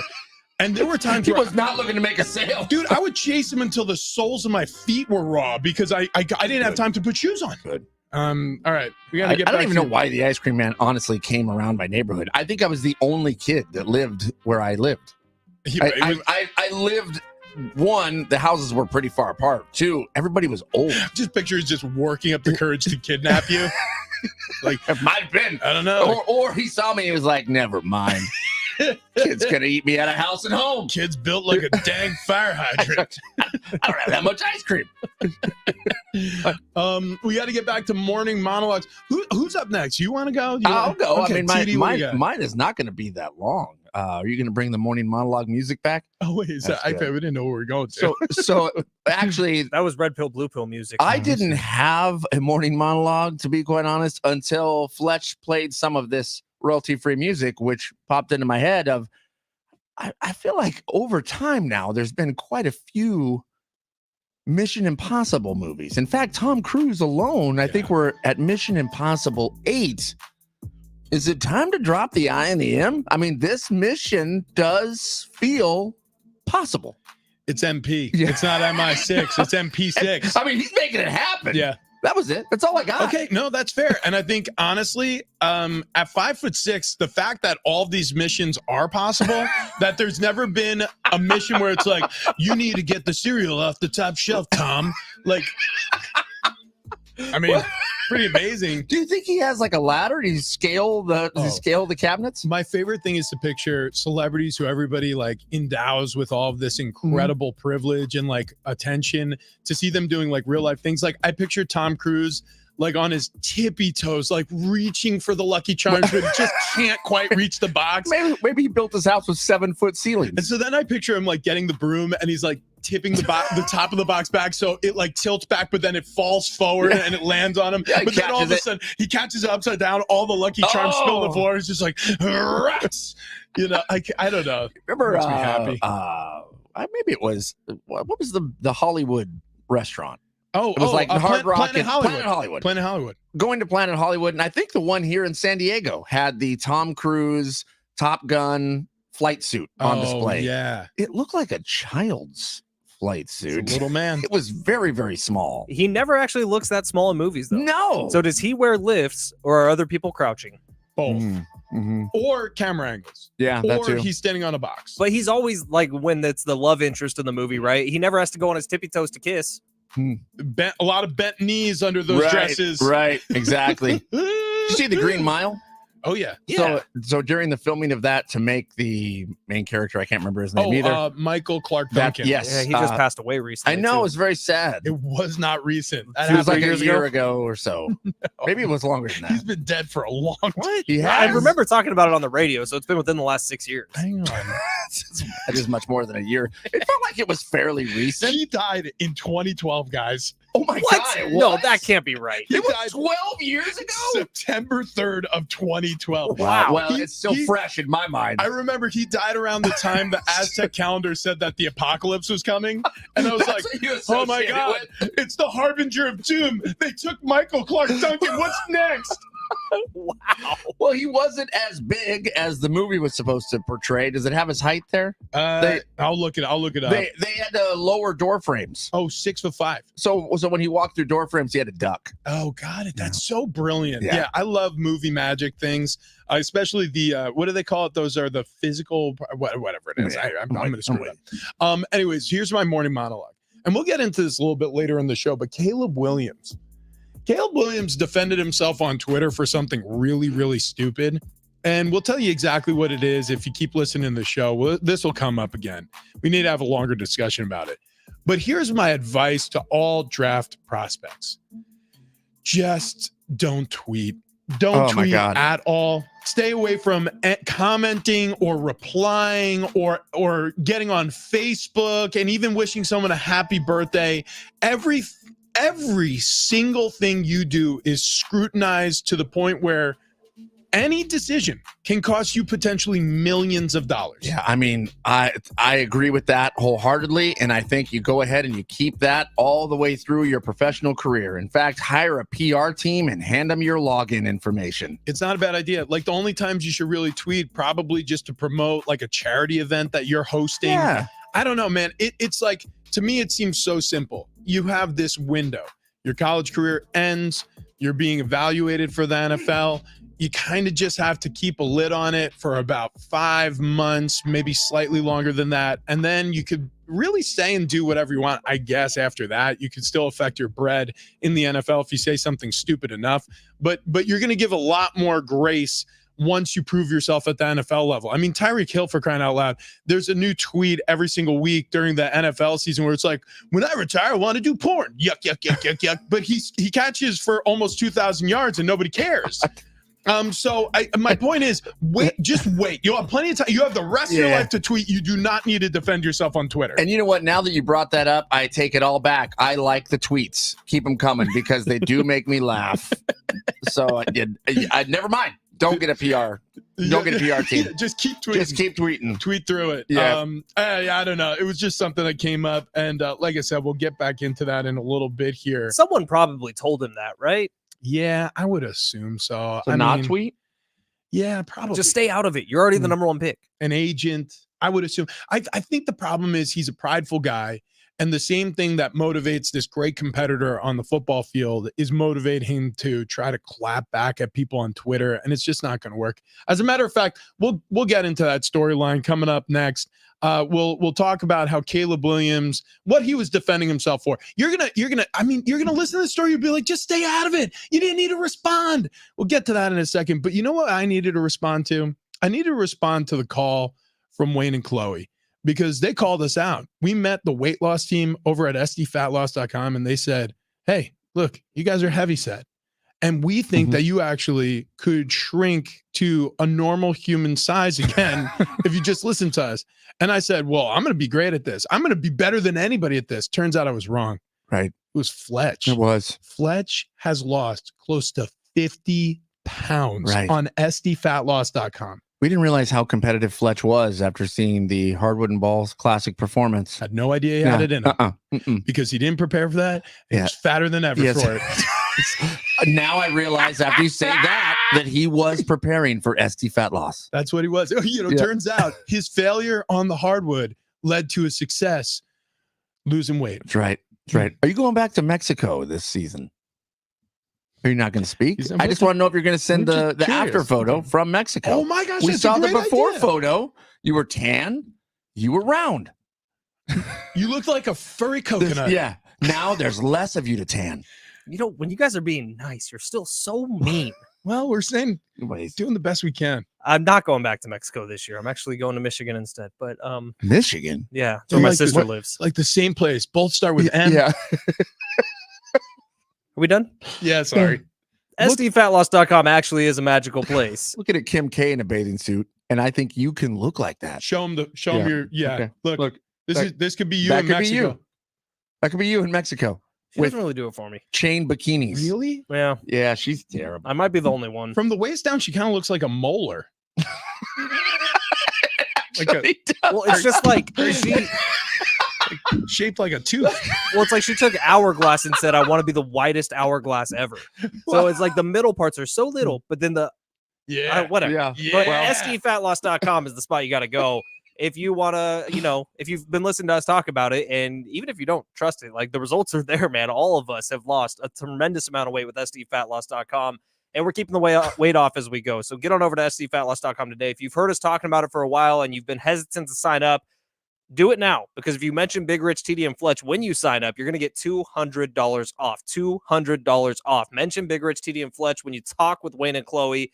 Just tell them that we sent you, and you're going to get $200 off the program, and it's worth it, man. If you're looking ahead at your calendar and you see some stuff coming up that you want to be looking good for, and if you've been feeling bad recently, get on over to SDFatLoss.com today. You can kill two birds with one stone. You can start losing some weight, and you can start feeling a lot better about everything that in your life. Like when you look better, you feel better. when you feel better, you're healthier. So get on over to sdfatloss.com today. Get rid of the prescription drugs or the fad diets and go with what works. And what works is the natural way. The natural way with sdfatloss.com is the way we lost weight, and it's the way you can lose weight too. So get on over to sdfatloss.com today. $200 off your order when you mention Big Rich, TD, and Fletch. Do it now.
Hey, it's Big Rich for Dr. Roy David over at Golden Triangle Plastic Surgery, the Man Zone. You may be asking yourself why you're out of breath. The reason why I'm out of breath is because I just ran a half marathon during a show break. That is 13.3 miles, and I did it in 2 minutes. How did I do that? With the testosterone replacement therapy that I'm receiving from the Man Zone at Golden Triangle Plastic Surgery. Dr. Roy David is a medical director over there, and let me tell you something. I could not run a half marathon in 2 minutes prior to meeting Dr. Roy David. It took you almost 4.5 minutes before. Holy, yeah. I mean, double, at least double, maybe even slightly more. It's embarrassing to talk about 6 minute half marathon. That's, yeah. Look, I got my numbers down because I got my numbers right on my T levels. Okay. Look, I am out of breath, but it's because I forgot that I had to talk to you guys about Golden Triangle Plastic Surgery, the Man Zone. And Fletch texted me while I was getting coffee, and he's like, you need to come back in here. And I don't miss a spot when it comes to this because I don't want any men out there to miss an opportunity to get their testosterone right. Were you brewing a new batch, and did you just leave a cup underneath it? Is it overflowing? Yes, it's currently, we have a flood in the break room, and I don't care because I want to talk to men specifically in their 40s, their 50s, and their 60s about their T levels. You need to get checked once a year at least, because every single year you're losing testosterone. A lot of people don't realize that. But if you're waking up in the morning, you're feeling sluggish, You're waking up in the morning. I don't know. Maybe you got brain fog. Who doesn't experience that on a daily basis these days? Well, I'll tell you, I used to just chalk it up to, hey, that's life. You know, I got little kids. I got a lot of responsibilities. Brain fog, right? Nope, I was wrong. It was all related to my lower testosterone. So when I started getting treated, the brain fog went away. I started becoming more productive, more energetic in the gym. It's like a life changer. It really is. So if you're like me, I mean, and your symptoms could be different. You know, certain people, they have some issues in the bedroom when they start to get older. Whatever it is, it could be related to testosterone. You should get your T levels checked today over at the Man Zone. Start your journey at themanzone.com. That's themanzone.com.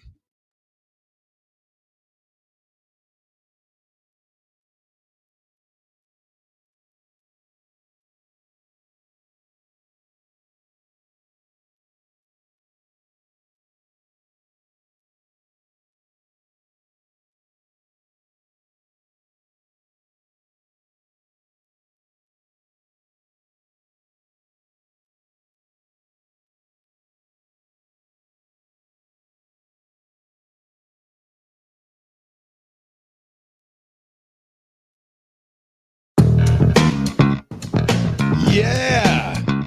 So we got those Lakeside Rodeo tickets. We're going to give them away to anybody who jumps on the talkback, which is the little microphone button next to the play button if you're listening to us on the iHeartRadio app. You can leave us a talkback today, and here's what you need to do. Here's the mission. Just go ahead and sing to us or hum to us or however you want to convey it. Play for us even the Ice Cream Man song from your neighborhood. And if you have the best rendition of the Ice Cream Man song, you're going to the Lakeside Rodeo. It's that simple. I don't know if somebody had a different Ice Cream Man song than the standards that we've already thrown out there. Well, he had La Cucaracha. Yeah, you had La Cucaracha, which I'm telling you, that was not the Ice Cream Man. It wasn't Merced. What?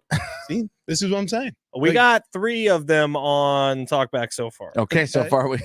All right. All right. People are lining up. Yeah. I mean, is it the same 3 we had singing? I don't think so. Okay. Yeah. Karaoke. I was like, what did we have them do? Yeah, we had karaoke yesterday, and that was based off of we brought down the house at the Whiskey Girl on Monday night. I'm surprised the karaoke guy just didn't turn it off. Like, how are you going to better that? We handed him back the microphones, and he was like, you guys did it. Yeah. I don't even know if we need to go on. A tear he wiped from his eye. Yeah. I was like crying. There were a lot of people crying for a variety of reasons. Look, the point is, I don't know what the point is. The point is we want to we need your talk back. We need your talk back about the Lakeside Rodeo. Okay, real quick, we're running out of time. We're up against the clock, so want to get this Caleb Williams story in. So it was an ESPN draft analyst who was talking about Caleb Williams and said, my biggest concern, because he's a great player, he's made phenomenal plays during the course of his college football career at USC and before that at Oklahoma. Here's my one problem. My one problem is the fact that he's just kind of never faced adversity. Like, he's just kind of a guy who's sailed through life and, is going to be motivating him for the next 10 or 12 years in the NFL. Like, think about Aaron Rodgers. That guy seems like he has a chip on his shoulder the size of a boulder. Tom Brady. Year 10 or 11, he was still crying about the 6 players at his position who were drafted ahead of him. Patrick Mahomes didn't have an easy ride in college at Texas Tech. He's one of the greatest quarterbacks who's ever played the sport. So we get back to Caleb Williams. Has he faced enough adversity in your opinion? We'll start there. What's funny is I think this is a moot point. I do not care whether or not he's faced adversity. Go out there and play and be good. Be a good person. I don't care what your family life was beforehand. Just be a good person. I understand that you grow up, you learn a certain way, you learn certain things, but I don't think that means you can't write your own story. Yeah. So be a good person and you know what? I don't know. When you're questioned with this of you haven't faced enough adversity, be like, yeah, I don't know. Everything that gets thrown at me, I do my best, and I hope I can continue that in the future. Yeah, I think that's. What about you, Fletch? Do you think it doesn't matter that he hasn't faced adversity, at least in this draft analyst opinion? What's your thoughts? I don't think so. I think there's a lot of different ways to becoming really good. I also think it's a lot easier to be a bust than it is to be a great quarterback, and we've seen that. Like, think about the bust rate with the number 1 overall pick; it's huge. And so if Caleb Williams goes out there and isn't a good quarterback, isn't a 10-year starter for a team, it wouldn't surprise me at all.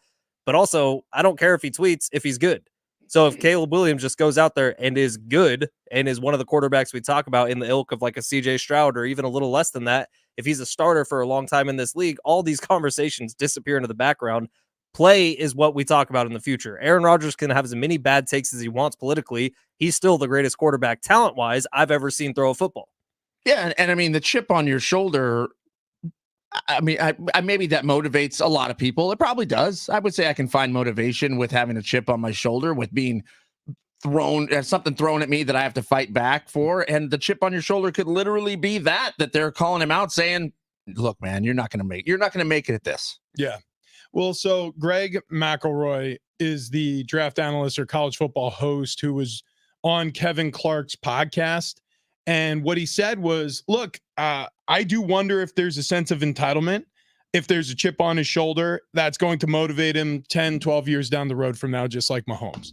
And so Caleb took that tweet from Kevin Clark's podcast and he quote tweeted saying, let's go back to school again because I'm bored right now. Adversity, a state or instance of serious continued difficulty or misfortune. Year 1, I didn't start my freshman year. Year 2, popped my hammy in championship game. First quarter, lost because of my hammy. Year 3, 7-5, my last year of college ball. So he points out that these are the greatest adversities that he's faced. And so as you would suspect, in the replies, he gets crushed. Mm-hmm. Here's the reality. You don't need to defend yourself. Like you, TD, you respond to every single thing that happens to you to the best of your ability. Who cares? Yeah. Who like cares? when we talk about TD's biceps, he's like, "Oh, guys, stop it." Yeah. Well, I don't know if that's adversity. Yeah. That's more like, I mean, you see this guy's It's adverse when he's walking around with Sarah and all the girls are like gawking at him. You know, That's a good point. Like, do I have a read right now? Didn't I already do it? no. Oh. Rich and I do though. I'm glad you got it. started talking about NFL, Richie, Yeah. because looking at the Prize Picks app right now. Oh, I thought you were going to talk about Okay, my hang on. hammy, and I was like, I have not been to Denny's for a moon's over my hammy. My hammies are delicious. Good Lord. Why would we talk Sweet about baby. hammies? Well. Oh, you've I mean, never had moons over my hammy? Caleb Williams said my hammy, which I immediately went, a moon's over my hammy? You know what, CD? Why would that be a lap? Because He's talking Denny's. I don't even know what you're talking about. Oh, Yeah, how have you he- never had a moon's over my hammy? You know what? We forget how young he is. To make a The Denny's point is, run. on the Prize Picks app, you can actually go and do football season-long pick'em entries right now. I'm looking at Patrick Mahomes right now. He's set at 4,300 passing What? yards for the season. You can go more or less on that today. You know oh my what? gosh, this I'm is awesome. Literally, I'm going to pick moons over my hammy. Yeah, Speaking lap, of, go. Hang on. Speaking of Miami, you could look up Tua. You could get his season-long passing yards. How about this? Kirk Cousins. He's down there in the dirty South playing for the Dirty Birds, the Atlanta Falcons. What would you say right now? More or less, Fledge, on 4,099.5 passing yards More. this season? Kirk Cousins is a stat patter, baby, and look at all the talent he's got in Atlanta. Prize Picks is Yeah. where you need to go. They're the #1 daily fantasy sports app for a reason. They have over 3 million active members for a reason. Now they have 3,000,001 thanks to Big Rich. But Prize Picks is the easiest and most exciting way to play daily fantasy sports. There's a new promo code out there, peeps. You got to use promo code DOGS when you sign up, and you get a first deposit match up to $100. The reason it's DOGS, well, it's because of you. The roadies, the dogs, the hangers, the bangers. Promo code DOGS is what you got to use when you sign up at Prize Picks. Think about what we have coming up this week, and think about if you want to make it a little bit more interesting. The best tournament in golf every single year starts on Thursday. One of the biggest cards in fight history is coming up on Saturday. If you're looking to make that a little more interesting, because I know you'll be watching, get on over to Prize Picks today, download the app, and start setting up some entries. You can download the app and place your first entry within 2 minutes. That's all it takes. So download the app today, Prize Picks, use promo code DOGS, DOGS, for a first deposit match up to $100. That's promo code DOGS on Prize Picks for a first deposit match up to $100. Pick more, pick less. It's that easy. Bork, bork.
This update is presented by TacoTimeCalifornia.com. We will start off here with the Padres. After Monday's excellent come-from-behind win, there was a letdown yesterday. Friars got down big early. Couldn't come back against the Cubs. Padres lose 5-1 at Petco. Rubber match today starting at 3:40 to decide the series. Padres still looking for their first series win of the season. In the NBA, Warriors beat the Lakers 134-120. 26 three-pointers made by the Warriors last night. Bucks star Giannis Antetokounmpo, he goes down with a scary injury. He went down, he left the game, looked really bad, but he seems to have avoided serious Achilles injury. In California, Taco Time is all the time. Visit TacoTimeCalifornia.com for a money-saving offer on beef, plus delicious recipes for tacos, fajitas, taco salad, nachos, and more. Save on beef at TacoTimeCalifornia.com.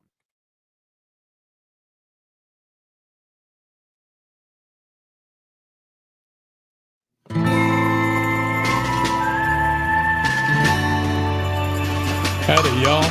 Happy Wednesday to y'all who celebrate. Big Rich Seating Fletcher with you. Gosh, how cool would it be if the studio door were like the two swinging saloon doors? Oh, that would be way better. Yeah. Although we would seriously upset everyone here because we're loud. Dude, Yeah, this we is are. old Western house music, and I am here for Wait, it. that's what this is called? No, this is called Spur Dynasty. That's just what this is old Western house. I like it. Spur Dynasty also sounds like an awesome TV show.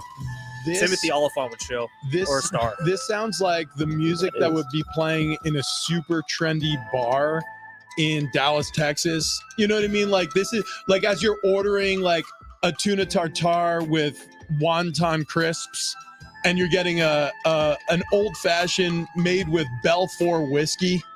Like this is the music you'll be hearing in the background. And then you just see like a lot of sequin dresses with a tremendous amount of cleavage. And you're like, yeah, I'm doing Texas right. Wait, Dude, I think I had this dream last night. isn't that the plot of Westworld? I think it is. I may have just, Dude, yeah. do you ever listen to the soundtrack of Westworld? Bad ass. They're like new current songs, but they're on, like a single guitar or piano. Yeah. They'll play like a song from The Weeknd, but it's classical Western, housey. It's awesome. Nirvana Heart-Shaped Box on piano. That was the season finale, right? I'm pretty Yeah, sure. yeah. I because I lost it. So that's another The first show. season was so good. Yeah. Everything after that sucked. I loved the first season of Westworld. And then just like you guys, I just completely lost interest. No. I think I watched 2 episodes into season 2. I'm like, oh, this is bad. Well, they get out into the real world. Yeah, they left Westworld, You and I lose don't it. care. They could have done 6 seasons in Westworld, never had the like outside world influence anything going on, and just did storylines in Westworld. Where I can go shoot robots? I think they could have done an anthology series where they bring in a new cast every time, so it's like a new group of people coming into Westworld. checking out Westworld. Oh, dude, yeah. And then what you could have done is almost done it like a Quentin Tarantino movie where while that first cast from the first season was living that whole life that they were living, you could have another cast come in and then all of a sudden you're like, oh my gosh, these extras that we saw in season 1 are the main characters in season 2, and there's all this carryover. HBO hire us. Max. I actually think they were books, so they probably were just sticking to the books. It was the same dude that wrote the Jurassic Park books. No kidding. Yeah, Michael Crichton. Well, I'll let you know right now that, after that first Jurassic Park, it weren't great either. And guess what? They went onto the real world. How about that? And now you got Chris Pratt fighting dinosaurs in like New York. Then, the first Chris Pratt one was all right. And then it got weird. It did. Yeah. And they always do. Yeah. Classic Chris Pratt. Classic. I like him so much. Classic author of those books. Yep. that Classic guy. Cricket. What's his name? Michael Crichton? Crichton. Right? Who did you say that should star in this? Timothy what? Timothy Oliphant, the guy that starred in Deadwood. Timothy. Oh, yeah. He was good. He was good. Hey, how do you spell Oliphant? Let me ask you guys this question. If San Diego State could get LeBron James's kid, LeBron James Jr., would you be interested? So I saw this yesterday and had like a massive internal dialogue where I went back and forth on it. Transfer portal, right? He would go from the Trojans. He would play for Dutcher here on the Mesa. He has the 6th best odds, or San Diego State has the 6th best odds to land him of any school in the country. Just a quick question. Does he have to play? That's a great point because my first thought was, does this even make sense for Dutcher? Mm. Like, is Bronny James even the caliber of transfer player that they bring in usually? Well, here's the thing, and it's just like we were talking about potentially him being scooped up and signed by an NBA team. If it's LeBron James's kid and he wants to go to the NBA, the Lakers are going to sign him. It's just going to be a matter of whether he's playing in the G League or if he's playing on the Lakers and they add a spot on the bench for him and he just gets coached by his dad and the other staff members in LA, and, senior is involved and really in charge of juniors development at the next level. It's the same thing in college basketball. If you're a program, even if you're a program who doesn't really have room for Bronny, you're going to have him on your team because of who his dad is and what that does to your basketball program. But does that fit the culture of what Fisher built and Dutcher has continued here at San Diego State? I was going back and forth in this in my mind all day yesterday, and I personally, it would be freaking cool if LeBron James's kid was at San Diego State. I'll tell you right now. And I think it rises the profile of the program, even if he doesn't get a single minute of playing time. Bingo. There are times in life, and everybody knows what I'm talking about, where you do what you're told and you do what's best for the situation, even though it feels like you're selling a little bit of your soul, right? Yeah. You're faced with the older you get, you're faced with more of these. And then you hit a point where you stop giving an F, and then you can live your life the way you want to. But when you're on the rise in a career, when you're in a marriage and you're trying to keep things copacetic, just in general life, there are times where you have to swallow your pride. You have to do something you don't really want to do. I guarantee if you asked Dutcher and he was being perfectly 100% honest, he would say, there's no way we would transfer for a player of his caliber. Mm-hmm. But knowing how big of a moment it would be for the program to have LeBron James affiliated in any way with San Diego State University. By the way, LeBron James going to come down to some of these games? He would. Yeah, so I mean, by the way, so how do you say no? LeBron James, how about not just coming down to games at Viejas? He's just walking around the Jam Center. Right. Just like he would. Like coming down and shooting with your team during shoot-around pre-practice. Well, Hardwood and Balls Classic, who was on the other end of the court the entire time? Malachi Flynn, who just dropped 50 in an NBA game. Like, that's not an uncommon thing, and LeBron James obviously would get the keys to the Jam Center right away. Think about one LeBron James tweet at Aztecs. How about this? LeBron James at a closed door Aztecs basketball practice. How much better does that make the team? Well, it just gives access for your players to somebody who has been at the pinnacle. Like, I mean, don't get me wrong, Kawhi Leonard is a phenomenal basketball player and he's a great. And greats are important to the culture of, and he's an Aztec for life. This is a very different situation. Bronny James Jr. is never going to be the player that LeBron James is. It's impossible. There's very few human beings on the planet who will ever be as good as LeBron James. But I digress on that point to make this point. The affiliation is going to be so good for your basketball program that while people can look up to Kawhi and say, look at this LA Clippers star, this former San Antonio Spurs and Raptors star who's a finals MVP a couple times over now, a champion, like he is an incredible success story for San Diego State. But then welcome in LeBron James, who's not just great, he's an absolute star. So he can speak to a side of the NBA that Kawhi really never experienced. And because LeBron Kawhi's lived the quiet life. And LeBron speaks. Like, we hear from LeBron a lot, and he talks about Bronny a lot, which means if Bronny James was at San Diego State, LeBron would be talking about San Diego State. So I still am going back and forth with this. I don't know what the right answer is. I don't think if he wasn't Bronny James Jr., it would even be a conversation. Well, of course not. No. But they're like, I don't think he's good enough for Dutcher to say, that's somebody I would want. But there wouldn't even be that. That's not even part of the discussion. There wouldn't even be a headline here. Yeah. I mean, if it wasn't LeBron's son. Yeah. So you have to put that in consideration. And I don't know how you say no. Yeah. I mean, if you got that opportunity, you would be let me tell you something.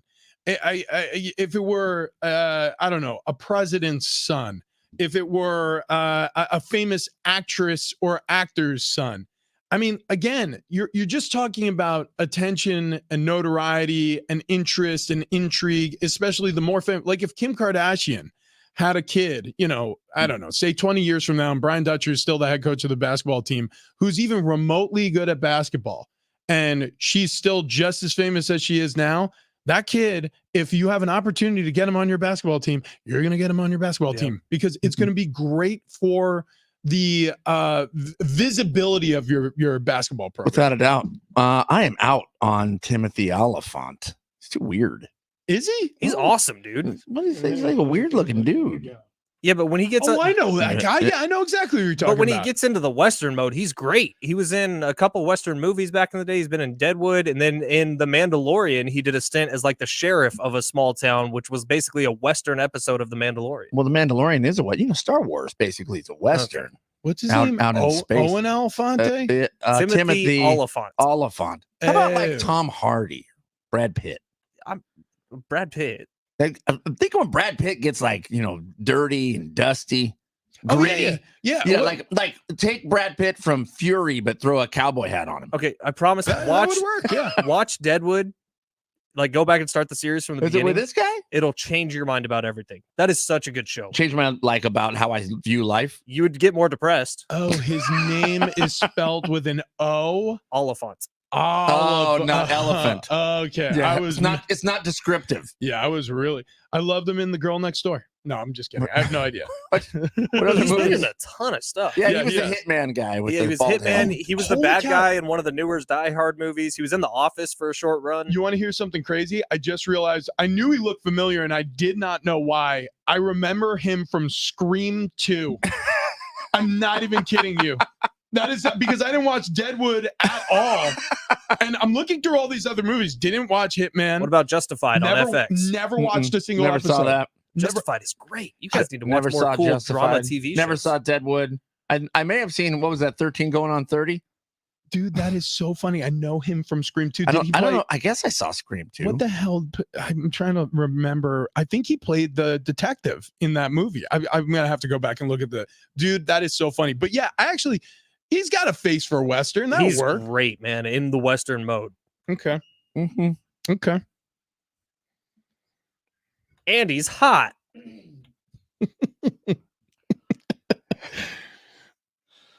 Well, I got confirmation. Timothy Oliphant considered hot here by one member of the show. Yeah, I think maybe all three. I think he's a handsome gentleman. Yeah, he's hand chiseled. Give him a roll in the hay, maybe. He did do a really bad Netflix-only show called Santa Clarita Diet with Drew Barrymore. Oh, yeah. I remember. I didn't watch show. it, but I remember the show. I haven't watched a lot because I'm busy watching, Curse of Oak Island and Gold Rush. That's right. Gold Rush Whitewater. Gold Rush After Dark. There's so Gold Rush After Dark. Not really We're a show, see how but deep that hole is. Speaking of being in a deep hole, the Padres, good God, after throwing up 9 runs day before yesterday, crawling out of an 8-run hole against the Cubs. Yesterday they lose 5-1. Slam Diego for the Cubbies as they hit a grand slam there. What inning was that? I don't remember. 5th inning. 5th inning. Play again today. 3:40 first pitch out at Petco Park. Women's college basketball beat out the men's when it comes to viewers. 18.7 million viewers watching the college or women's game compared to just over 14 for the dudes in the NBA. Phil equipped. That's where I was going with that. The Pistons 120-102. Indiana Hawkins, the Raptors 141-123. Pause. Yeah. Stranger Things? Yes. Nice. Yeah, it was. Dow last day to file taxes is Monday. The Hornets 130-104. The heat is on. The heat is on. The Hawks 117-111. Milwaukee to a man's heart is through his stomach. The Celtics 104-91. The Grizzlies up and went and sat on their Spurs 102-87. You don't ever sit on your Spurs. That was a line I learned from Big Rich here. Yeah. Because he went to Texas. Quizzed you. Never been there, but apparently this is a thing. Minnesota Juicy Lucy'd the Wizards. Juicy Lucy. 130-121. Have you had a Juicy Lucy? Yeah, I go to Minnesota. Well, I've been to Minnesota a couple times, but Annie has family out there, and that is a thing. Okay. Juicy Lucy. It's like a hamburger stuffed with stuff. Yeah. Juicy Lucy burger. Look at that. Yeah. Oh my God. Is it filled with mac and cheese? Wow. Hugh stunned the Magic with many gradients of colors. 118-106. Jesus. The Knicks cartered the Bulls 128-117. The Nuggets been out of shape. The Jazz 111-95. The Pelicans just couldn't with the Trailblazers 110-100. The Warriors Spartan the Lakers 134-120. Oklahoma, the meatloaf. We want it now. The meatloaf, the Kings 112-105. And the Clippers of Sammed the Suns 105-92. The confidence today was on point. TD, give yourself a round of applause. Thank you. And your own pat on the back. You. Ma the Meatloaf might have been the best one you've ever done. That was solid. Thank you. I appreciate that in a big way. Okay. Smash or pass? Today's a smash. So sweaty. I was nervous. Yeah, Didn't know if really- anybody knew what a Juicy Lucy was. Well, I'm glad I've had one because I'll tell you those, and we should make some of those in studio. Yeah, we could make a Juicy Lucy. It's been a while since we set fire to this studio. Hold on. Yeah. We have the camp stove. We could just get a pan and throw burgers in the pan. Dude, that's simple. I mean, It's- that's a piece of cake. And by the way, I found out at home, you can actually reduce the amount of smoke you make with a frying pan if you fry things on a lower temperature and you just wait for them to char. It takes a lot longer. Yeah, that's fine. We got time. We got 3 hours. We got it's 3 hour show. Yeah. 3 hour show. And we'll get one of those little splatter guards. In fact, if we use the office pot, it's got big sides. We can still put 3 patties in there. Done. Juicy Lucy's. That's happening. Is that happening tomorrow? I could. Wait, what do you do? Do you first make? I guess you'd have to. You'd make like macaroni and cheese. Yeah. So you make whatever contents are going into it because it won't cook, and then you go ahead. What's on? Why is Fletch so like? You seem so. You guys stress me out. Why? No, it'll be fine. Because of cooking hamburgers. Cooking hamburgers is fine. No, And but- honestly, a lot of people around here love it. There are only a couple of people, and mainly the people who are in charge of our employment, who don't like it, but that's fine. Yeah. Because Right. it seems like when we do things like that, they're like, oh, that was a mistake, but we're glad it worked out. Yeah, exactly. But can you imagine the happiness and excitement of our midday shows walking in, little Darren Smith Yeah, they coming in? text me though. Right. Why? But they walk in and they're like, Like I'll get Oh the my text from gosh. Jim Russell Burgers. that says it smells like ass in here. What did you guys do? Well- and I'll be like, Travis brought in, what was that? St. Patrick's Day. What's the food you bring in? Oh, on corned beef and Corned beef cabbage. and cabbage. that? And it smells just like butts. Yeah. yeah, but not hamburgers.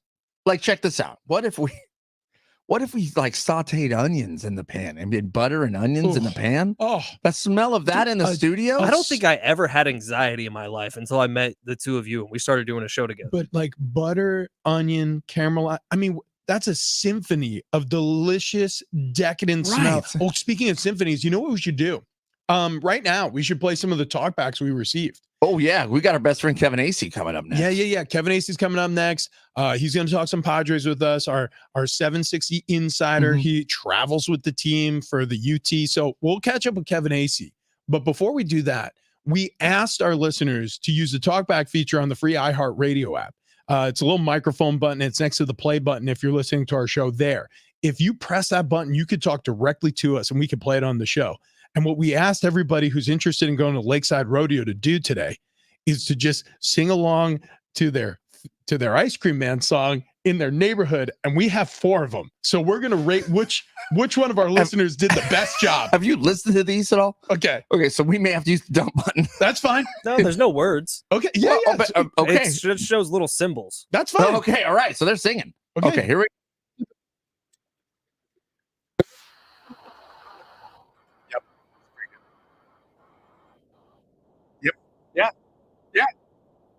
I mean, That guy, I want an ice cream. that Ice Cream Man has been in my neighborhood. Do your ears Listen. hang low? Do your ears hang low? That's solid. Okay. Solid performance right out of the gate. Contestant number 2. Ooh, the circus. Yeah. She's calling for mom. He needs cash. Yeah. Yeah. Sue and Eddie Murphy delirious. Good pull. Okay, Good pull. that's solid. Eddie Murphy Delirious shaped my childhood. Yeah, same. Which it turns out maybe I shouldn't be watching Eddie Murphy Delirious and Raw as a 10-year-old. Raw was the one that got me, and also I was so young. I remember my dad's like, maybe you should be out of the room. We were 30 minutes in. By the way, watch those recently. Not cool today. No, couldn't get away with those jokes. No. We should Just buy like those the suits. WWF of old. We should buy those suits and wear them for a show. Red leather suits. Here's number Okay. 3. Ooh.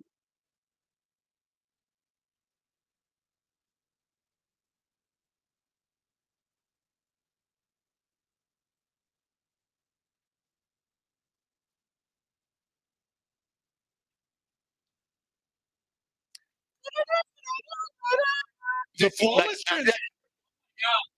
Wow. Yeah, that is my front runner right now. Hang on. This is the reason why it's your front runner. And it's what we've been trying to tell you with your basketball scores for a while. Confidence is key in life. It doesn't matter what you're doing. If you deliver it, like this guy got on the talkback and he's like, I got these tickets. And he absolutely friggin' knocked it out of the park. He delivered. Okay. I'm going to tell you, some of my non-confidence with my basketball scores is because I don't know what the hell I wrote the night before. Well, Okay. yeah. But go on, number 4.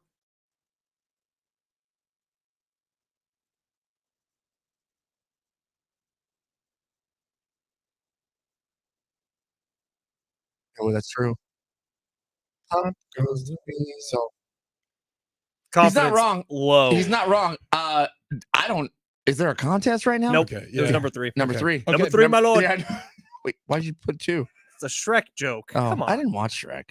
What? I mean, I watched like the first one and I didn't care after Yeah, that. that joke is in the first It's one. in I've the- seen that movie I- 50 times. Yeah. I like Shrek so much. I went to a local like church theater play of a Shrek reenactment. You don't like Shrek? I thought Shrek was okay. And by the way, I think the lead, he was a little weak on his Yeah. Scottish accent. That's all I'm gonna say. That's all I'm gonna say. I You mean, know it what was, J-Riff just he was said? a teenager. What's that? What's TD looks like he could play Shrek in that show that Rich is talking about. Yeah. Dude, you would have I crushed understand. it. I understand. By Yeah. comparison, you would have crushed it. And I'm not trying to demean anybody. I know the stage is tough, but he wasn't really playing to the back rows, and the accent was. Congratulations to contestant number 3. You won yourself a pair of tickets to the Lakeside Rodeo. It's happening Thursday, April 25th through the 28th. The 60th annual Lakeside Rodeo at the Lakeside Rodeo Grounds. Bull riding, steer wrestling, exciting events all weekend long. Get your tickets at lakesiderodeo.com. But congratulations on your victory. That is awesome. Listen, I wish there was an ice cream man on Prize Picks, because I'm telling you right now, I would go more, and I would never stop clicking more. Because I love ice cream very much. But you know what else I love? I love the #1 fantasy sports app with over 3 million active members. You heard Fletch talking about it for a long time. Well, now I'm on board, and we got a new promo code, and that promo code is DOGS. That's right, DOGS, DOGS. If you sign up with promo code DOGS, guess what you get? You get some dogs. We're gonna send you dogs in the mail. No, you get $100, up to $100 matched in your first deposit. So I did this. I signed up, used promo code DOGS. I put in $100. I get $200 to play with. Raggy, Relma, dogs. Prize Picks is the best, man. When I think about what I got coming up this weekend and my sports watching habits this weekend, I'm going to be glued to the TV basically from Thursday at 9 a.m. until Saturday night, Sunday morning at 4 p.m. all weekend long. I'm watching sports. Forgotten the names of the days of the week. I get confused myself. Well, I was because thinking all I'm about doing is Saturday I'm on night. Prize Picks. UFC 300 Saturday night, but Masters continues through Sunday. So I'm literally watching sports all weekend. I already got. I have 2 entries, live entries I did during the show on Prize Picks. So I have Phil Mickelson, birdies are better, more than 2.5. That was a mistake. Tiger Woods, birdies are better, more than 2.5. That's a lock. What, dude? The Mickelson one feels like a lot too. Hang on. So bear with me here. Okay, Patrick Reed, birdies are better, more than 3, and Colin Morikawa, birdies are better, more than 3. You took Patrick Reed's more? Yeah, He's a cheater. that's why I picked him. Done. That's also a lock. Anybody's going to Yeah. improve his lie Right. at Augusta, I'm in. Well, Gambling Prize problem, Picks call is super 1-800 simple Gambler. to play. You can create your entry and submit your picks in less than 60 seconds. So get on over there today. Use promo code DOGS. Pick more, pick less. It's that easy.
Kevin Acee, our best friend in the whole wide world, coming up next.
This update is presented by Sid's Carpet Barn. We'll start off with the Padres here, who lost yesterday after Monday's excellent comeback. Yesterday was a letdown. Friars got beat early and often 5-1 to the Cubs at Petco Park. Rubber match today starting at 3:40, deciding the series. Padres have yet to win a series on the season. In the NBA, Warriors beat the Lakers last night 134-120 behind 26 three-pointers.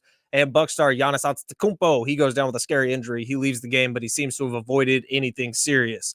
For over 70 years, San Diegans have trusted Sid's Carpet Barn for all their floor covering needs. At Sid's, you'll always find great service, low everyday prices, and the largest selection of carpet, wood, and laminate and tile flooring with immediate installation, too. Visit Sid's Carpet Barn or sidscarpetbarn.com.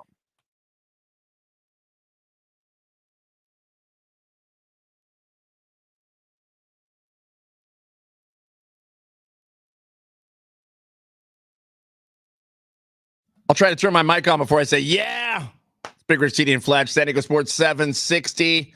It's a Wednesday. We do it every single Wednesday. We look forward to it. We have a paper chain every single week that we count down to this day, to this time, because our best friend in the whole wide world, you read his stories on the UT.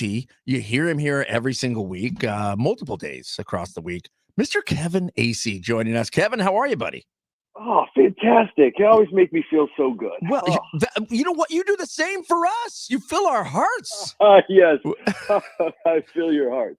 The Padres, I mean, are there some Padre positives from last night's game? We were riding a high after clawing out of that 8-0 victory and then can only manage one run. Any positives from yesterday? Baseball is a cruel, cruel, cruel thing. It is. Yes. Because, they always say, we get to play again tomorrow after you lose. But, you have to play again tomorrow after you win still. So the impetus is on you to keep winning. And so, this incredible roller coaster is and every year I forget, if we could make it about me for a second. No, yeah. Every year I forget just how much there's this group of folks, God bless them, that during losses or during games like Monday. So I've gotten the treat of even during a win, they just write me these vitriolic or just so frustrated, just so negative emails. And that's cool. That's what I'm here for, really.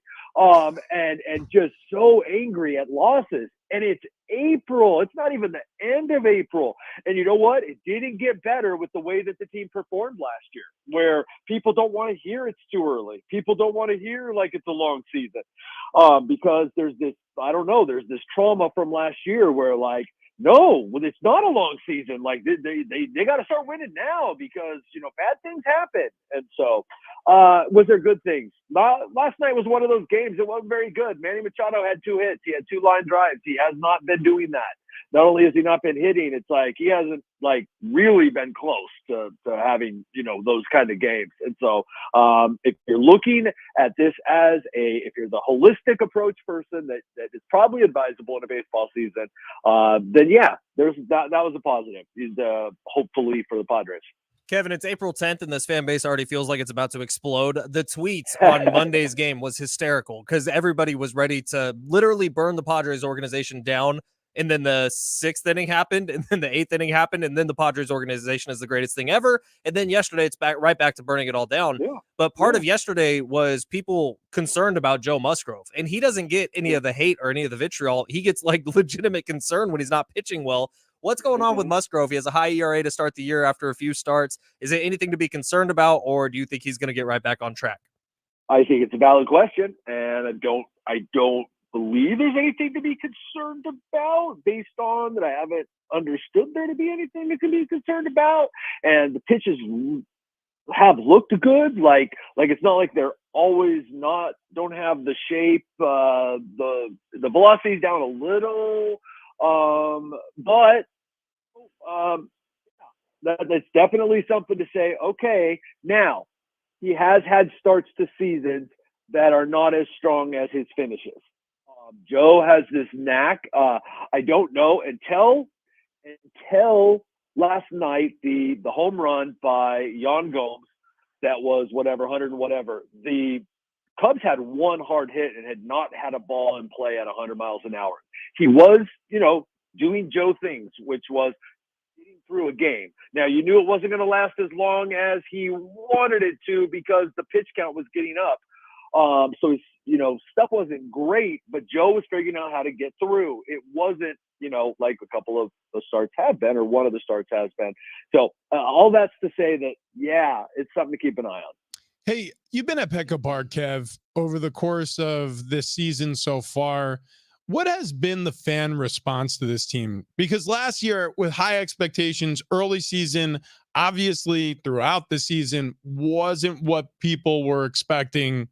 And I feel like things soured at a certain point.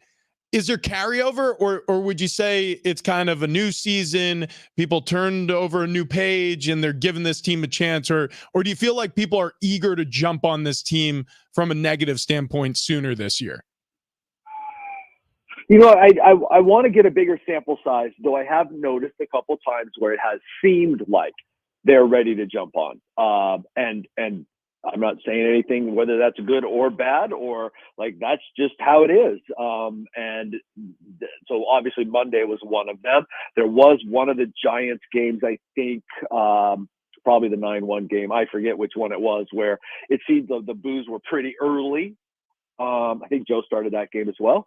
But I want to have like a larger sample size to be able to say, because this is what was 7, 8, 9. Today is 10th home game.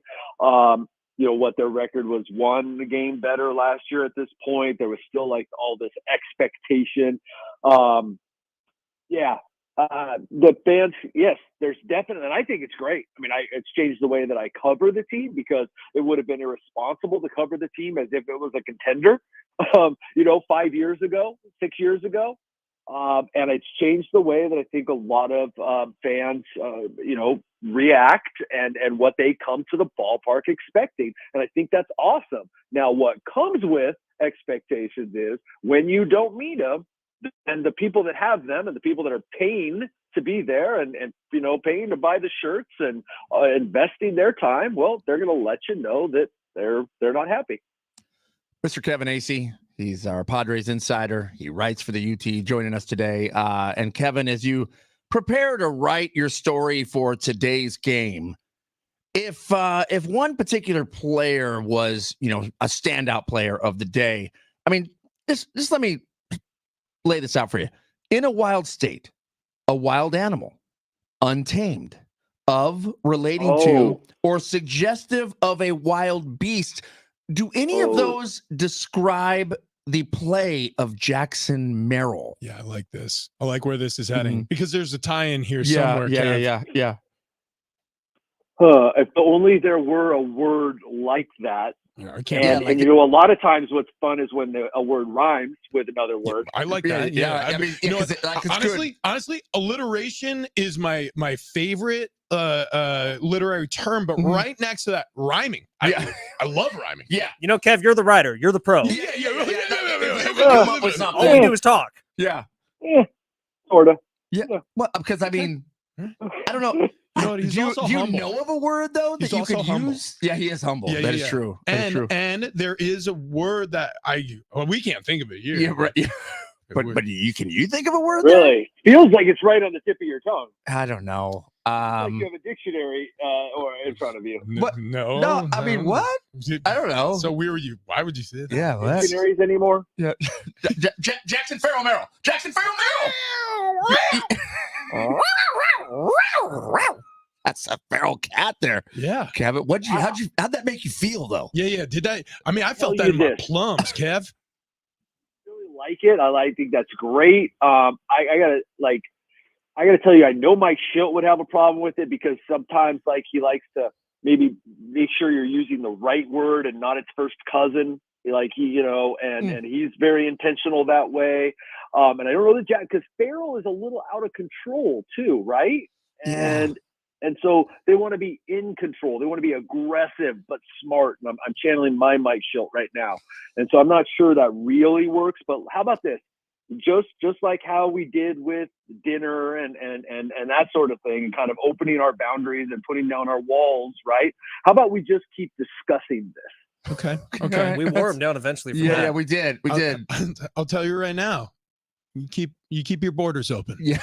I should have done this before CD asked that question. Well, like Borders bookstore, so he could get his dictionary. I just meant he was talking about boundaries and walls. I'm just like, you keep it open for us. Yeah. And we'll meet you. We'll meet you. Kevin, I'm almost sorry for doing. I have one more serious Padres question. Is that okay? No, come on. Just one. No, it's because I think Kevin has really unique perspective on this. Okay. You could ask it, but I just want to ask him. Hey, Kev, do you have a cold? You sound like you're a tiny bit under the weather. Oh, do I? No, thank you for your concern. I apologize. I really do. On days like today where I was up quite late or call it early, I try to not sound like that, but I think sometimes when I wake up, this is what I sound like. Okay. Kev's a sleepy boy. And I don't want to say I just woke up, but I'm only a couple sips into my first coffee. But dude, I mean, you roll out of the bed this good? I mean, do you have any that the first 2 hours of our show is trash? I don't know. I was going to bed when you guys were arriving at the station, and I thought about it, which is what I think about on Wednesdays. Yep. Or when I assume you are. I assume you get a little prep, maybe not there. You're not right there at like 5:55. Yep. But I was speaking actually with admiration, like, wow, like how do these guys do it every day? But I guess we all different things that in different whatever it is, circadian rhythm. It's just a mess during baseball season. Is it, Kevin? Are you going to bed at 5 a.m. because you're out drinking all night? Every Tuesday. Okay. Yes. Every Tuesday. Okay, good. I just want to ask the question. It's a good plan. I pick a day and I go, what day would be best? Tuesdays are when I like to tie one on. Sorry, we have to stop. We have to let Fletch ask a very serious Padre question. No, go ahead. Is it about the uniforms? Can you still see through them? Yeah. No. It's about Manny Machado. And Kev, I know you were part of that uniform. I'm sorry. You were part of the group of media who was in the scrub where Manny was talking about the fact that he won't be fully healthy until 2025. But it felt like it was the most Manny Machado thing ever because literally 12 hours after that, you reported that, Manny's making throws all the way from third to first. Is there any sort of expedited timetable on when Manny's going to be playing third base instead of just DHing? Yeah, well, those two things could be different as well. Like, is he going to be 100%, 80%? Can he do everything? Is he comfortable, confident? In the rehab or not? In his recovery, how far along he is. He's going to play. That's what you know about Manny, man, and he's not really going to tell you where he's at. He's been a little more, I guess, open this year, but like he's not really going to tell you that he's hurt or that he's not 100%. So the answer to your question though is it certainly does look in that every day he continues to progress. It certainly does look that their goal of having him there in a couple weeks within before the end of April, he'll be back at third base. Yes or no question: is Manny Machado taking up that DH spot, preventing them from getting somebody else? No. You said yes or no. No. Is it a consideration that like what would we do right now and who and all that? And hey, once he goes back to third base, do we have a spot? So I think they could get creative as well. Brett Sullivan's up right now. There's Campusano DH. On the other hand, I don't think that's necessarily the solution that they're eyeing. It's that requires Luis Campusano to continue to hit at a very high level. I do think that they would like to add a bat. I don't know that will be May 1st or if it will be, July 29th. But I do believe sooner than later, they would like to add a bat. Well, it sounds like Manny being the DH is a temporary thing, but for us, Kevin Acee being our DTF is going to be permanent. By DTF, I mean designated true friend. Downtown friend? Downtown true friend. Or downtown friend. Downtown friend. That's something you guys do is just make up abbreviations, or am I really that old? No. You are our DTF. Yeah. And you will be forever. We love you. You guys are totally my GREs. Okay. That's great. Wait. What's GRE? Yeah, what does that mean? Wait. He left us. We don't know what GRE is. Now damn it. What is a GRE?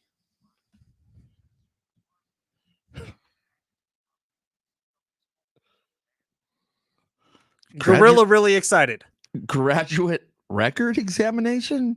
A GRE? He said, is that what he said, or GRA? Gruesome, ridiculous, evolved. He said E, right? GRE. GRE. Okay. Is that a degree you can get?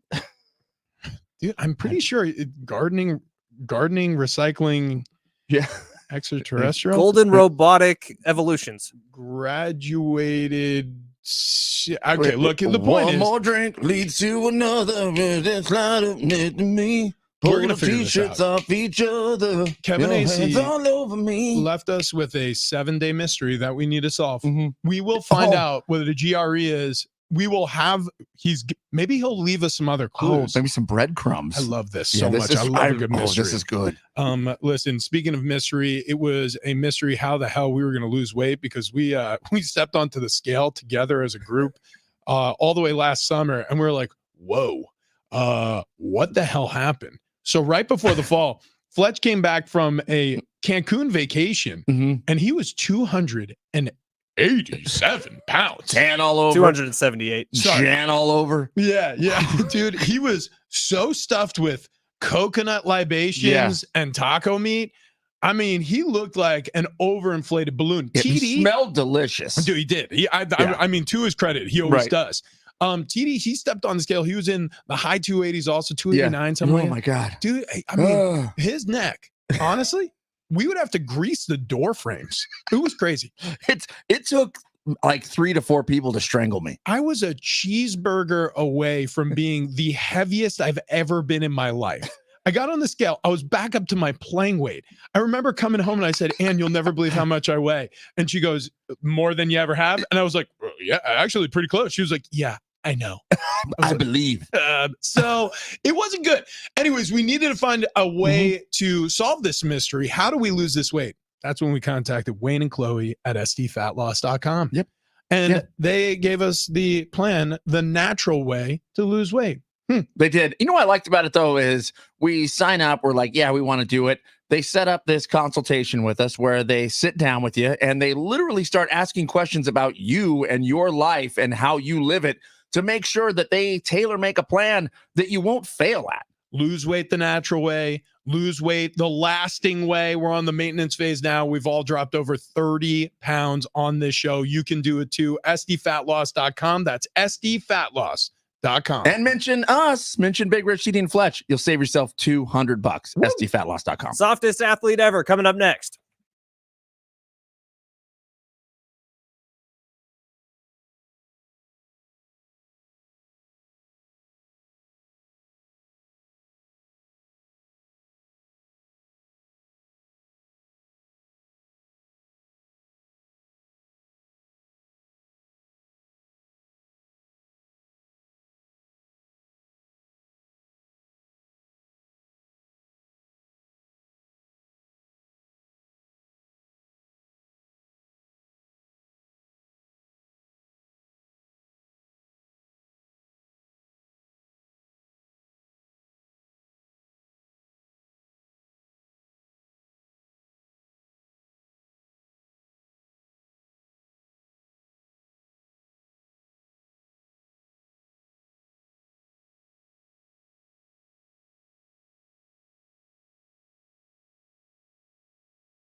Hey, it's Big Rich here for the San Diego Giving Back raffle. It's a great way to give back to an important community resource. And by the way, while you're at it, you're going to have a chance to win thousands of prizes. So all you have to do is support the Ronald McDonald House, and you could win, for example, a multi-million-dollar home right next to Balboa Park here in San Diego. Give back and you can gain even more. It's a true win-win for you and your family and for an organization that benefits all of us in this city. So 2024 marks the 20th anniversary of the San Diego Giving Back raffle. It benefits the Ronald McDonald House Charities of San Diego. This year's edition features more than 2,000 great prizes, including 20 vacations, 20 vehicle options, and 20 days of $20,000 prizes this summer, leading up to the biggest prizes on July 25th. The raffle fundraisers help throughout the years build our San Diego home, and in return, the San Diego Ronald McDonald House has awarded more than $30 million in prizes to participants just for choosing to give back. Tickets start at $150 a piece. It's the best money you'll spend. The San Diego Giving Back raffle.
Big Rich, TD, and Fletch. We're closing out the show in a unique way. We're going to start with a ticket giveaway right now. Okay, so if you're listening to the sound of my voice, if you call it 857 at 877-767-4760, you're going to win a pair of tickets to Brothers Osborne. Who do we thank, Fletch? Kevin Acee. Yep. And the hangers, the bangers, the roadies, the dogs. Thanks, guys. We'll see you tomorrow. The Herd's next.